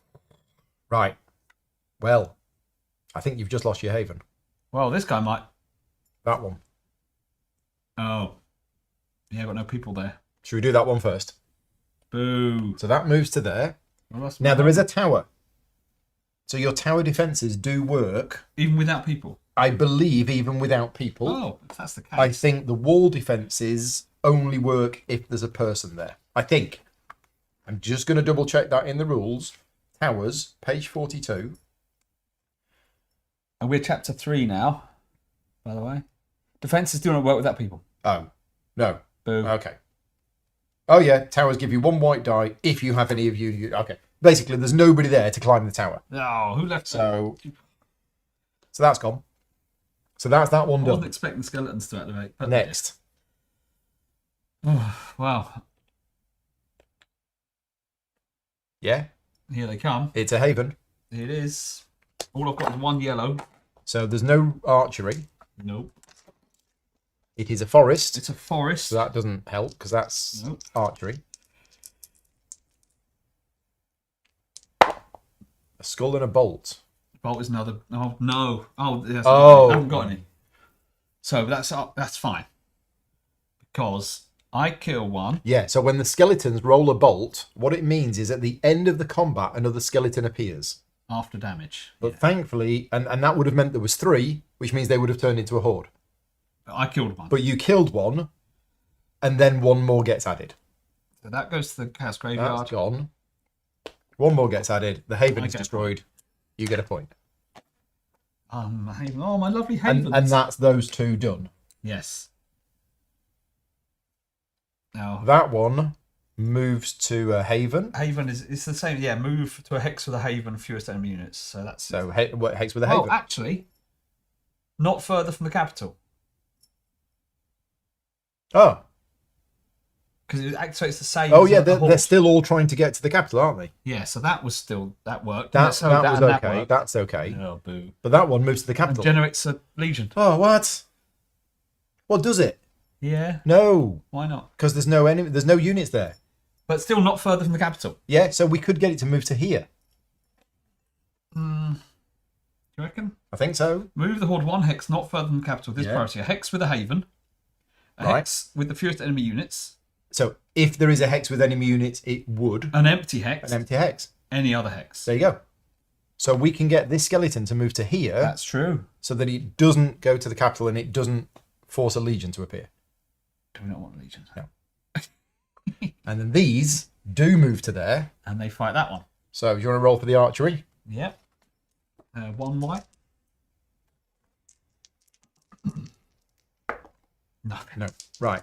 Combat. You get a blue and a white. 2 red. 3 skulls. And a lightning bolt. Lightning bolt, get rid of your... Oh no, lightning bolt means... Oh. But there's no hordes left. There's no hordes So it left, gets so they get a destroyed. point instead. So we still get a skeleton.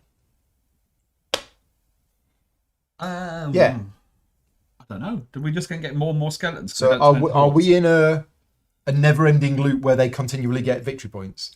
Oh, quite possibly. That sounds the type of thing it can Yeah. So I think the third one would go on there, but they don't convert, and it gets a point instead. do. No, technically they just get removed and gain a point. So it's as if Oh, so they get it gets the removed. point. They all get removed, Oh, and then they get a point. and they get a point. Right. Fine. Got it. It does work everything. Move 3, but because it can't get that, it gets a point instead. Did it get a point? Yeah. Right. Why not? Okay, that's perfect for us. That's even better. There you go. Skeleton's activated. Done. Right. Event phase done. You'll like this, not a lot. Place 1 activation token on every Horde or Legion card. On the last chapter, do this twice. Oh, so you do have to decide. Well, not necessarily. Just on the last chapter. You have to decide when you're doing the last Yeah, chapter. but we can't say Oh, we're going to play at on the end of plan this we're going to before. carry on playing. That's true. You actually do need to decide. So because this is the last chapter, they're getting another activation token. OMG. I mean, that means I'm going to get... Unless we kill these. 1 million units. Yeah, killing these. They're all horde as well. They're all horde. All day. Okay. Right. Build phase. Draw 2 feats from the feat deck.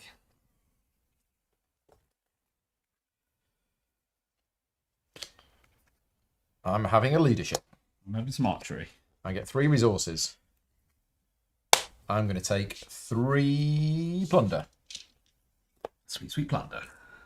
Okay, this is catching us up now. And look at this. This is not looking good. This is not looking good at all. I've just wiped out all of my havens. Just got wiped out by skeletons. But one. Right, build. Build. How many units, towers, walls, and reserves? Wow, well, I'm going to have to build there, aren't I? I can only build 2 things. Yeah, you've only got... Well, Yeah, you've only got 1 haven. Wow. Oh, okay. And it's already got a wall and a tower. I'm going to have so many spare You resources. can spend them for victory points at the end. Oh, yes. It's good. So what am I going to buy, though? I can buy 5 things here. Done. Mm. So I'm going to have to do, really? What can I afford? Okay. 3 sort, 2 plunder. Empire I'm not bothered about. I think we've beaten the Empire. Yeah, pretty sure we've beaten the Empire. It's just the Horde we need to worry about. And we've no way of getting rid of these curses, and that's 1 point per curse. We've got another thing. But these are going to be dropping curses left, right, and centre. Yeah, I need to go and kill the Lich King. Lich Queen. Oh. 1 more. I need 2.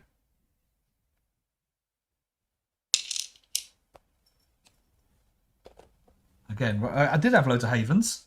You did. Lost them all. They all gone. Okay, what's next? Actions phase. Over to you. Right, let's have a look at the quests. Release the Kraken. Release the Kraken. You may move 1 curse to any adjacent hex. Yeah. See, that's good if there was... Not interested in that. If there was like a level 3 garrison. Yeah. And you move the curse onto it. How would that help? But it kills garrisons, doesn't it? Does it? I think so. Something like that. Yeah, if you place a curse on a hex, destroy any garrisons. All right, nice. And remove any haven tower wall there. Just move it in there. Extra into the mainland. Game resources. Game 1 item. So do we have a plan? So the necromancy is quite nice for getting rid of the skeletons. Mm. I could possibly do. Oh, I need 3 bolts. Would be nice. Because then we can get the people back out of our graveyard.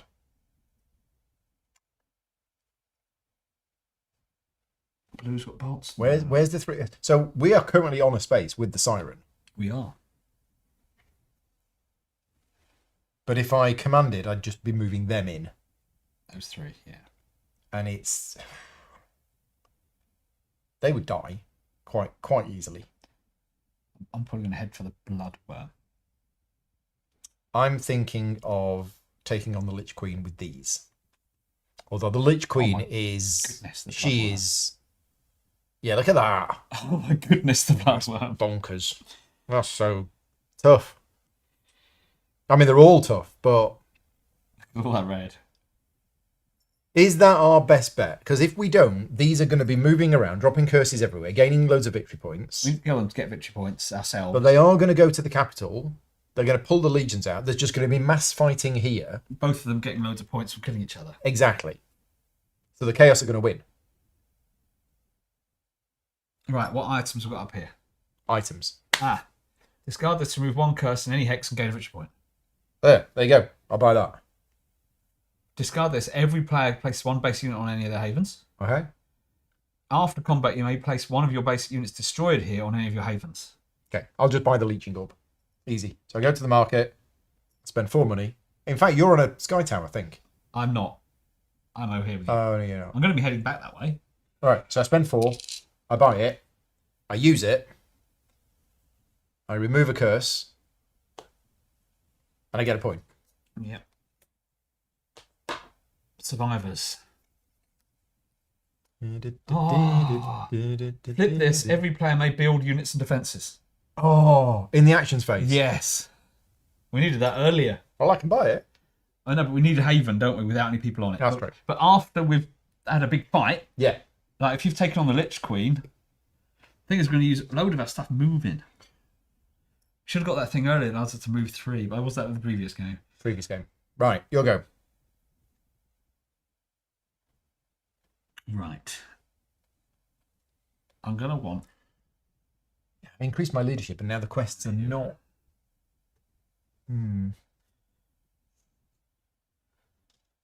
Right. Oh, I should have done that. I should have done the expedition to the mainland. You can do it next time. Yeah, but I could have done it and got that for free. If you roll 2 bolts. Yeah, because I'm going to roll 2 bolts. But you could get one of the other items, so there's some good items up there. True. So goodbye, Siren. Cost you all my action points, you monkey. Yeah. And then Wiles. Your core blows out. I've got some new board games. Do you want to come over and play them? Like, no. And we got there and we're like, where's the board games? Psych. Yeah. So I'm going to use her Wiles ability to do the command action for free. Here goes nothing. You're going for it. Oh, it needs to be done. Right. Got to be done. Let's just have a look at what Rick's fighting. He's fighting the bloodworm.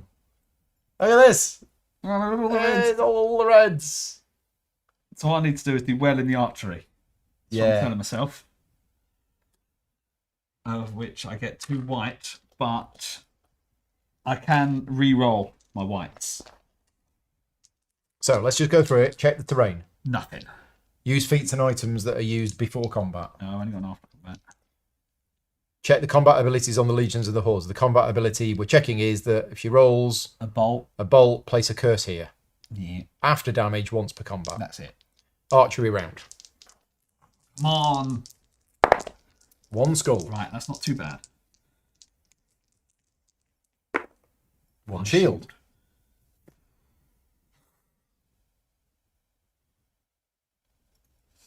I mean, you might as well re-roll the blank one because it's in archery. Yeah. Always flip it. Yeah. I'll hope for a skull. Yeah. No. Double shield. Right, can I have some more red dice, please? You want to fight the Bloodworm in the marshes? Yeah, all reds are turned to white. Yeah, reds become whites. There is no marshes around. No.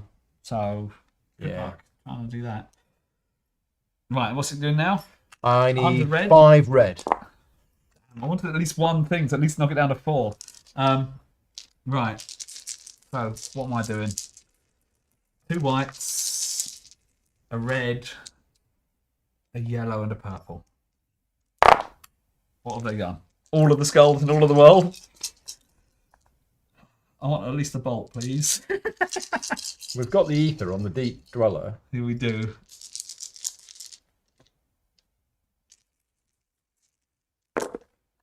Whoa. 4 skulls. Okay, I'll use a bolt. So you and enemy ignore all skulls. Yeah. Okay, so that's been used. I'll put this. Yeah. But then I've also got 2 more bolts. I'll gain a victory point. Okay, yeah. And place one of your units from any graveyard in any explored hex without enemy units. One of your units, any unit? Yeah, I'll get my good ones. In any explored hex without enemy units. Do I want to blast those guys a bit? Okay. Okay. Clash round 2.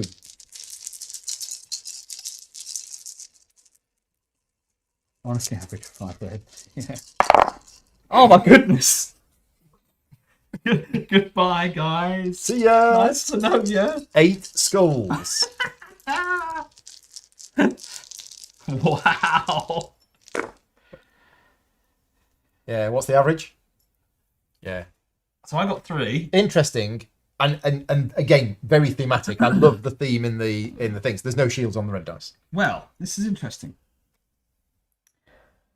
I'm not going to do that because it won't make a difference. Mm-hmm. But my Berserker is going to die. Yeah. So I can get 1, 2, 3, 4 damage on him. Nice. But all my guys die. Almost dead. So he's down to 1. So he's down to 1. All of your guys die, and then you activate that. Yeah, that's what I did. Oh, that's not a flip or anything. It just happens. Yeah, when my berserkers died. So after damage, so not at the end of combat, but at the end of the damage for that round, you deal an extra 1. Nice. Close. Yes. So can I say that I put that guy there? Well, not now we've rolled that. Okay. Fair enough. That's a bit more. That's bit cheating. That's cheating. Right, my go. Yeah, because I haven't got any. Oh, I could use the ether as well to activate the god power if we wanted to get units from the graveyard. Any unit. When is that used? Oh, in archery on clash. And once per combat. Yeah. Yeah. I would have used it. Then, Yeah. yeah. Okay. Right. So what am I going to do? Am I going to try and take on the Lich Queen? Whoa. That's a point. What? I had turned one of your things. It was a shield. So if I failed it to a skull, because I can flip. Turn one of your white dice to show a single skull or a shield. Yeah, because I don't need the shield. Do I? Okay, you killed him then. No, I kill him. Right. Oh, Okay. good Thank job, you. thanks. Thank you, Pavel. Have 4 points. All right. So just to clarify for those people who missed it, Rick has an ability that before damage, once per combat, on the hex with his hero, he can change one of his white dice to either a shield or a skull. And he changed it to a skull. Bloody Worm is dead. Phew. Good job. That changes things a bit. So options are... Oh, wait. Oh, there's more. I used this Did you? to command for free. So my action is yet to be over. Oh, that was not... Right, okay. Not finished yet. All right. One more thing. I'll have a lie down. I mean, I could move the here. I could move here Still your go. and then command. Okay. I mean, you want to do that so that you get points. Yeah. Yeah. Okay. I love points. Yeah, it's fair enough. Archery. 2 white. And that's flipped now, isn't it? Yeah. Clash. Rat bags. Red. Hang on. We're in a forest. Oh, in a forest. I can reroll. We're in the woods. You can re-roll up to 2 dice. Double shield. Okay. You're hiding behind the trees. Yes. I'm safe from the skeletons. 1 skull. 3 skulls. They're all dead. You lose 1. You get 2 points. Who are you going to lose? Archer.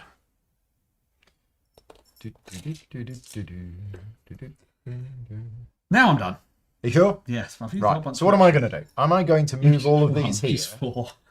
to attack the Siren, who's only threat 5? Or do we try taking on the Lich Queen? My thinking... so the Lich Queen's going to go here and take my haven. Yes. Yeah?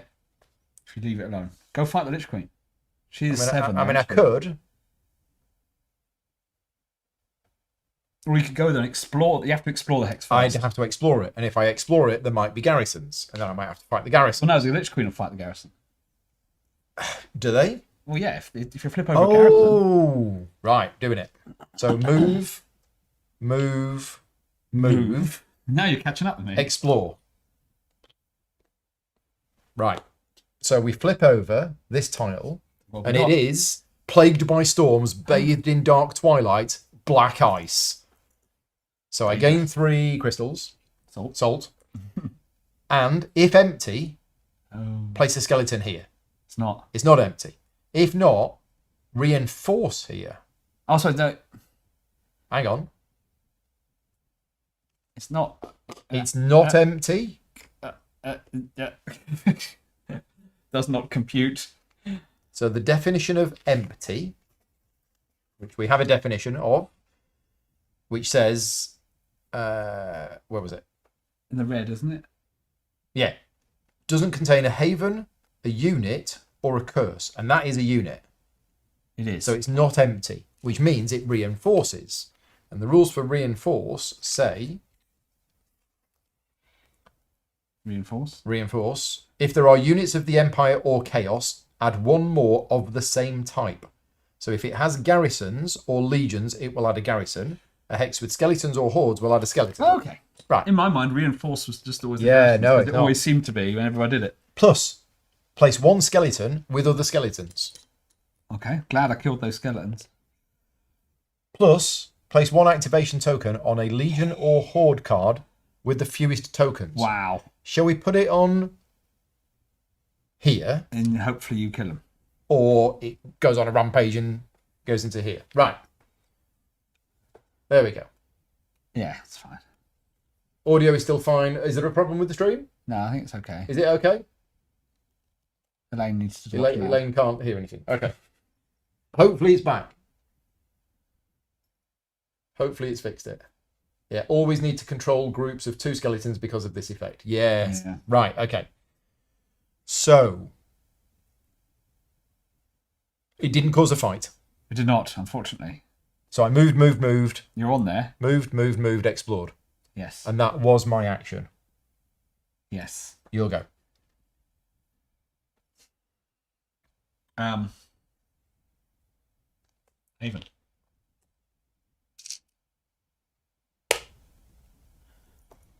I should have built a haven as I was moving through. It's too late. Okay, command. Spend the food. Here we go. In we go. What are you on? What kind of land are we on? We are on ice wastes. Nothing. So no... So Okay. fight skeleton first. Big fight. One skeleton. Well, no, it's all of them together, Nope. isn't it? Fight skeletons or garrisons first, then we fight the hordes. Oh, right. So the Lich Queen's staying back. Yeah, sends a skeleton. And sends the skeleton off to fight me. Yeah. So archery first. Archery. I have 2 white dice. Now, let's just check. All your abilities. I do have an archery. You've got your traps. I got my traps. I got Enemy this. doesn't have dice in archery. I've got that. I've got that. I've got worm scale. That's clash. Right, we're ready. Go ahead. Dead. Good. So I was hoping you'd say. I get a point. Now we're going to take on the Lich Queen. 3 white. Luckily, she's not great at archery. So she's got 3 white. I've got 2 white. You got traps. I have traps. Come on, roll some good dice. Ooh. Oh, that's a bit. Sorry. Oops. That's better. Okay. 1 of each. So I can ignore either the skull or the shield. So ignore the skull. So I'm going to ignore the skull. No, because I've got a shield. I say ignore So the I shield. ignore your shield, which means I deal you 1 damage. And you protect the other one. Nice. Right. Clash round 1. Purple, red, yellow, yellow. I've got red, black, red, We white, lost some frames a while ago. Oh, okay. Oh, and other people lost audio from Yeah. we started streaming it's back. That's weird. I have had that a few months ago. Something weird happened. And if you watch the video back, there's a section that's missing. It's a little So YouTube sometimes does weird stuff. glitchy. I'll apologise, but it's not me. There's nothing I can do. Right. Are you ready? You got what your abilities. You can use your Koloth ability potentially. I if you can need use to. my Koloth if I needed to. Your traps was at Traps archery is only. gone. Got your I've worm got scale. my worm scale because my hero is there. Nice. And we've got 2 ether. Which is on, what does that do? Place 1 of your units from any graveyard and explored hex without enemy units, so you can get some people Oh, back. nice. Yeah. Oh my goodness. What the? 1, 2, 3, 4, 5, 6 skulls. Koloth. I think I might be using my Koloth. Yeah, it's nice actually because she hasn't got any shields. So now's the perfect time to use it. This is the perfect time to do it. Yeah. So we've rolled. We're now in before damage. So before damage, I'm going to discard this. So it's 1 use only. Destroy my That's on the Koloth. bottom of your deck, isn't it? Yeah. But I ignore all skulls on enemy dice. Does the destroyed Koloth go to their graveyard? Assume they didn't kill it, but... Well, ask Pavel. Does the destroyed Koloth go to the graveyard? I think so. So I ignore all of your skulls. Didn't we destroy the thing earlier and it go back to here? So it might we go back did. here. Maybe it goes back here. We'll find out. But I've done 4 skulls. Nice. So she goes down from 6 to 2. Wow. Good job.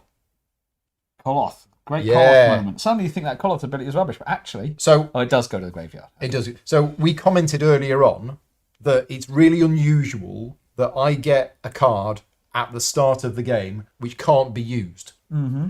But I think it's to guarantee that I have that card Ready at to some use point when I need it. Nice. Otherwise, it's random whether I get it or not. Yeah, no skull cards. Great. Next time. No. Next time.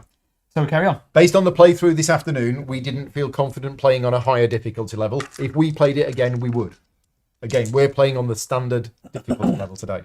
Yellow and 4 white. Okay. You are red, red, white, white. Go to your black. Did I roll 2 blanks? I didn't roll 2 blanks.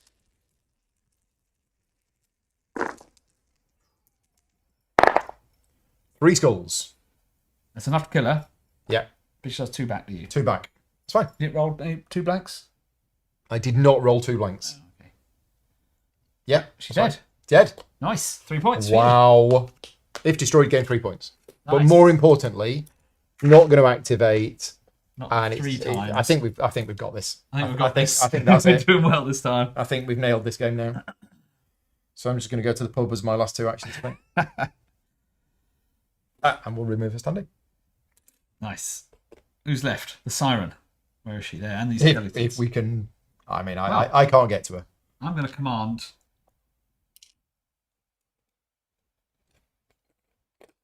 Oh, no. Sorry. Can't. Can't. I'm not going to command. I'm going to move. And I'm going to explore. I can't get to her either. Okay. But I can get to these skeletons. Part refugee camp, part bazaar, part city. New Winterholm. New Winterholm. Gain 2 resources and plus 1 and place 1 legion on the capital. Oh, just when we thought it was all over, the Mage Breaker comes out. Right, 5, 6, 5. So place her target. Place the targets here and only here. New Winterholm it goes. Oh, right, that's a new place. Yeah. Where's 18? It's a nice place for thingies. It's a nice Havens. place for a white wedding. 2 of any resources and all players gain a victory point. And she's So on the place her target. Remove 1 sea tower. Empty if possible. That's empty. That's not a sea tower. This is a sea tower. This is a sea tower. Oh, okay. So that one. Gone. Place the Mage Breaker on that hex. Spider body. Back a bit. Right a bit down on your hand. Right a bit. There you go. Okay. Ugh. Yeah, horrible spider. Right, okay. Oh no. The What? curse stays. The curse stays. Okay, the curse stays. That's not too bad. Oh, of course, yeah. That's not too bad. I thought 1 minute. Yeah, okay. Initiative 18. Right.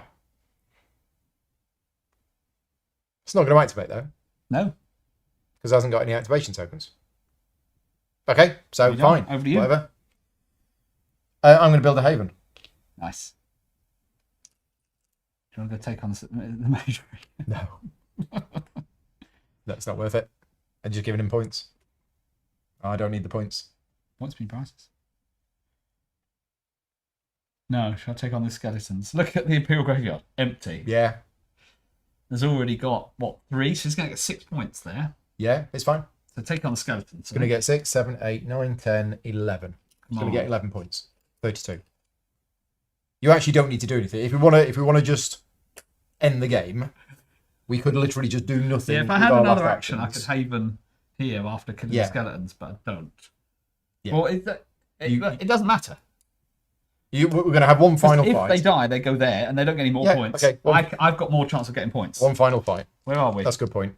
Highlands. Archery only 1 dice. I only got 1 dice anyway. 1 white. Nope. Nope. Right. Clash round 1. Red, purple, white. He says it couldn't be fun. We're not going to be able to for that lightning bolt. It's a skull and a bolt. Okay. Well, you've rolled 2 skulls, you've killed them. I've killed them both. Yeah. But then we're going to get another one back. They've got a skull. And they've got a bolt. Oh, and they've got a bolt, so 1 comes back.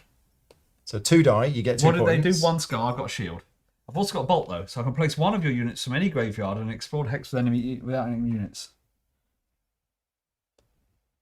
Okay. Why not? Right, so next round of combat, because Oh, you killed 2, but a new one came back.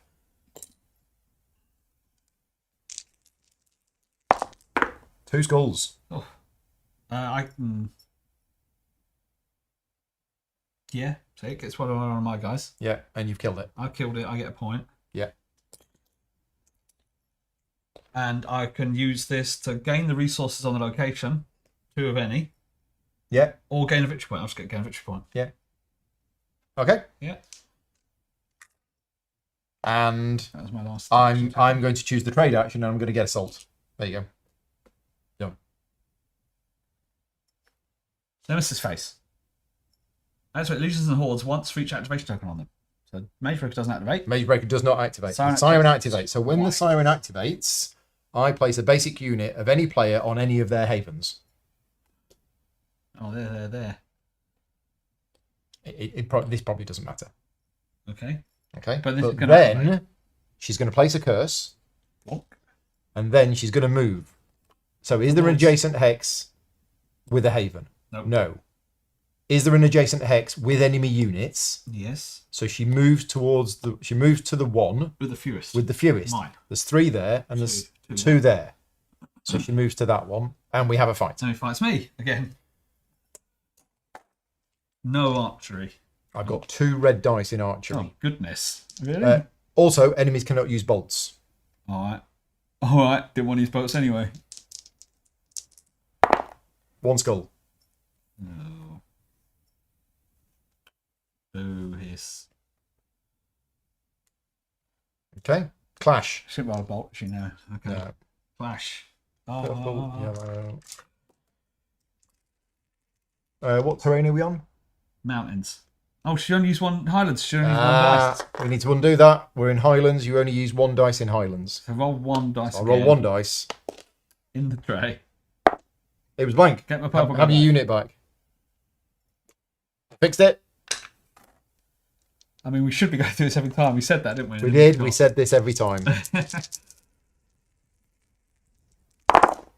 Ooh, 2 skulls. 2 skulls and a bolt.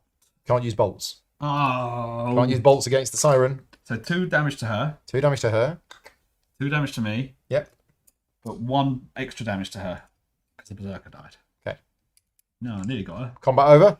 Combat over. She activates again. She activates again. So when she activates, you can put a basic unit from your thing onto her haven. And then she activates and puts a curse on there. Yeah. And then she moves not farther from the capital to a place with a haven, She's going to attack there. which is here. So she attacks there. Here So we have another fight. Terrain, forest. Forest Forest can is re-roll. re-roll up to 2 dear. dice. Now she can re-roll her 2 blue dice. Yeah. So ranged combat. 2 skulls. Dead. Dead. And that's only clash. Do I do the Berserker? Haven goes. Boo! Done. I didn't go there. Siren is still alive at the end of the game. The Mage Breaker turned up and like, what's going on? What is going on? Production Are we phase. playing 4 chapters? Gain resources based on your total havens. Oh, I did have 1 of them. havens. 4 of them. One of them. One of them. One of them. Resources Gain based shown on every hex with a haven. Oh, I've only got 1 out there, haven't I? So 2 salt. At least got the victory point one still. The Empire. What empire? 1 hex every garrison. None. None. Every legion. So it gets 1 point. Hey. 2 for every faction Imperial Graveyard. None. Chaos Schools. 1 for every curse in play. 1, 2, 3, 4, 5, 6. 1 for every horde in play.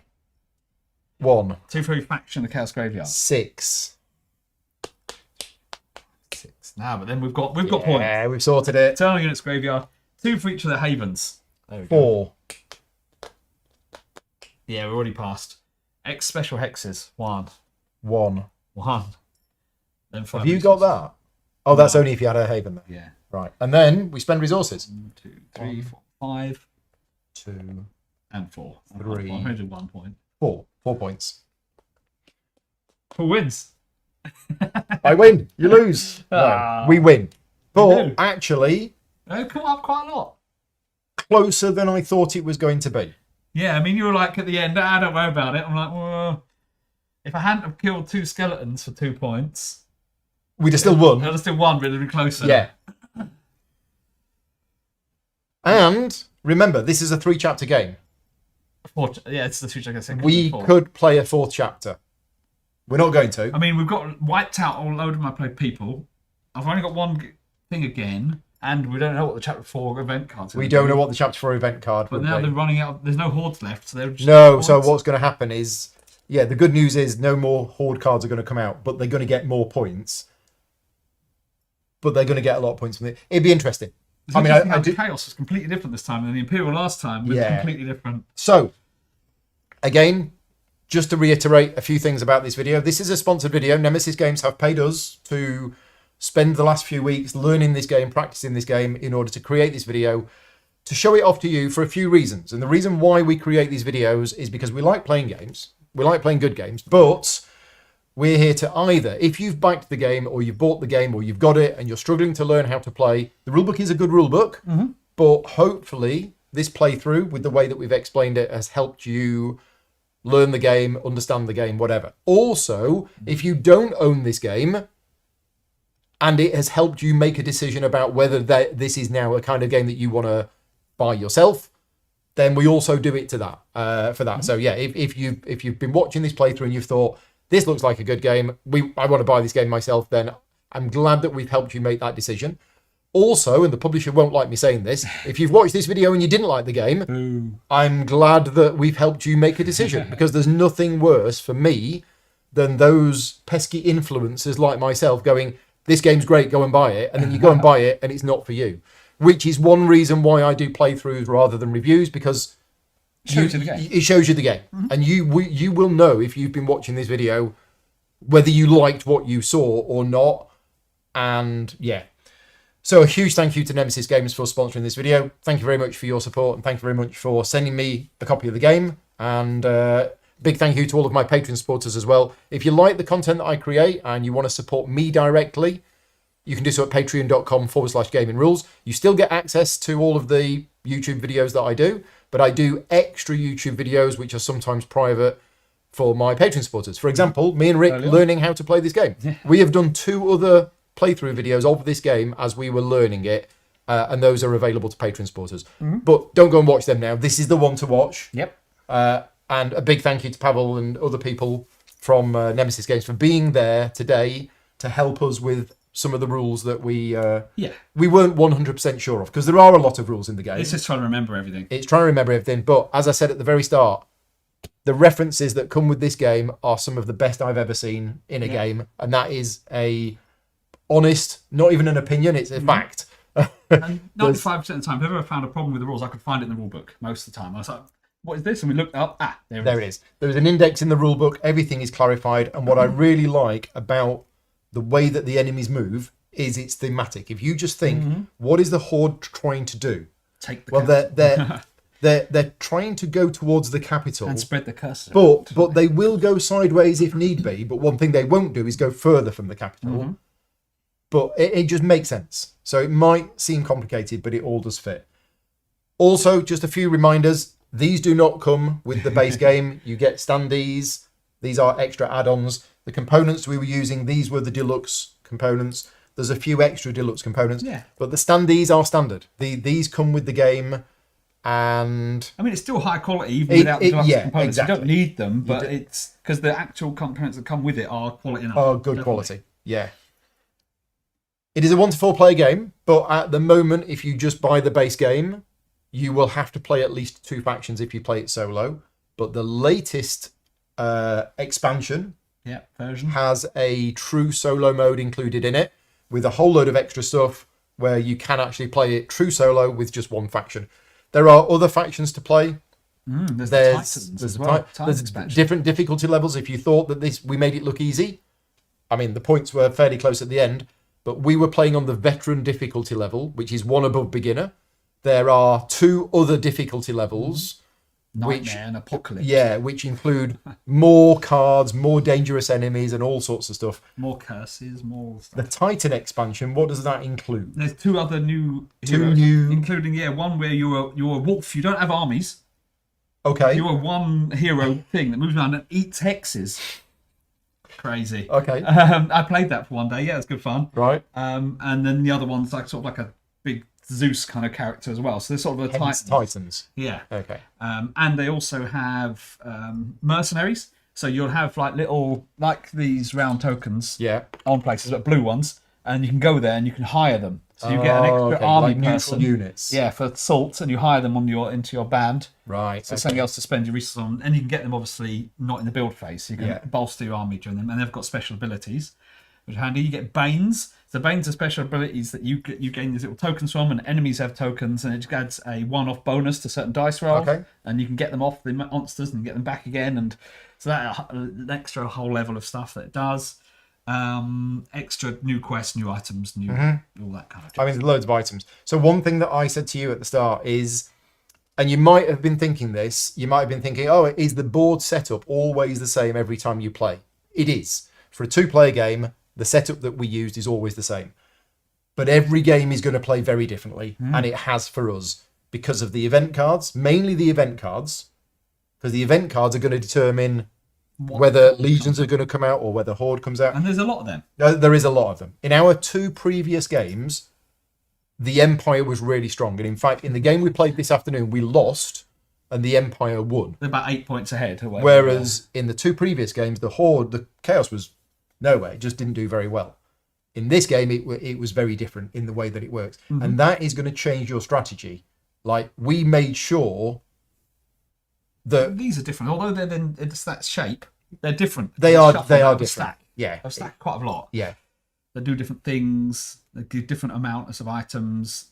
Yeah. So there's a lot of replayability and there's a lot of variability in the game for a fixed setup. Yeah, because you've played Yanni the Hunter, but there's also I could have played Baranath the Wall, which is a very different character, comes with 3 leadership, different set of cards. Hunter the Traitor, Ronja the Wanderer, and there's 2 other things with the expansions. There's more. I would like to play this at 4-player. It would be. I played it at 4-player. It would be GridCon. At GridCon. How many chapters? We ended up doing 3. 3 chapters. 4 players. Took quite a while. Okay. But it was good fun. But it was... And there's loads of theme as well. Yeah, I think they've done a really good job with the setting, with all of the flavour on the cards. They've obviously put a lot of work into trying to create this world, and it does kind of fit. And if you're wondering why we've got salt as a resource, there are reasons for that thematically, because the kind of world is ending, isn't it, or something? It's the end of the world, man. Yeah. Tentacles coming out of the ground. Oh, and there's the Epic Nemesis cards as well. Yes. The super end bosses. Yes. Where it shows there's little tiles that you own. You choose one or the other as you go along, and it gets points towards depending on what Epic Nemesis is going to come out at the end. So that's whole thing. And as they were saying earlier, the expansions have got challenges. Like we were saying earlier, take the capital. Right. They've got that. Okay. You only win if you do a certain thing. Yeah, to get extra difficulty. I mean, I love those kind of challenges or achievements in games. Yeah. Because once you've played a game 10 or 15 times and you're like, okay, we like the game, but now I've got a particular thing that I need to do. Yeah, I'll try to do this each time. Yeah. Especially in like a true solo. If you had a whole bunch of achievements, you can say, right, this time I'm going to focus on this. Cool. That's it. We're done. Yep. It's been a long time preparing for this, hasn't it? And you've been putting in a lot of work in lots of practice games and everything else. But that's it. There we go. We are done. Thank you very much to everybody for watching. Thank you very much to everybody joining us in the chat. And if you're watching this back afterwards, please leave me a comment. All of that usual stuff. I'll be back tomorrow. I've got 2 streams tomorrow. Nobody's coming round. I'm doing 2 solo streams tomorrow. I'm playing Talisman Digital in the morning, and then I'm doing a solo stream of SETI in the afternoon. But if you're interested in either of those, the videos are on the channel now. Other than that, thank you very much, Rick. Thank you for watching. We'll see you next time. Bye-bye.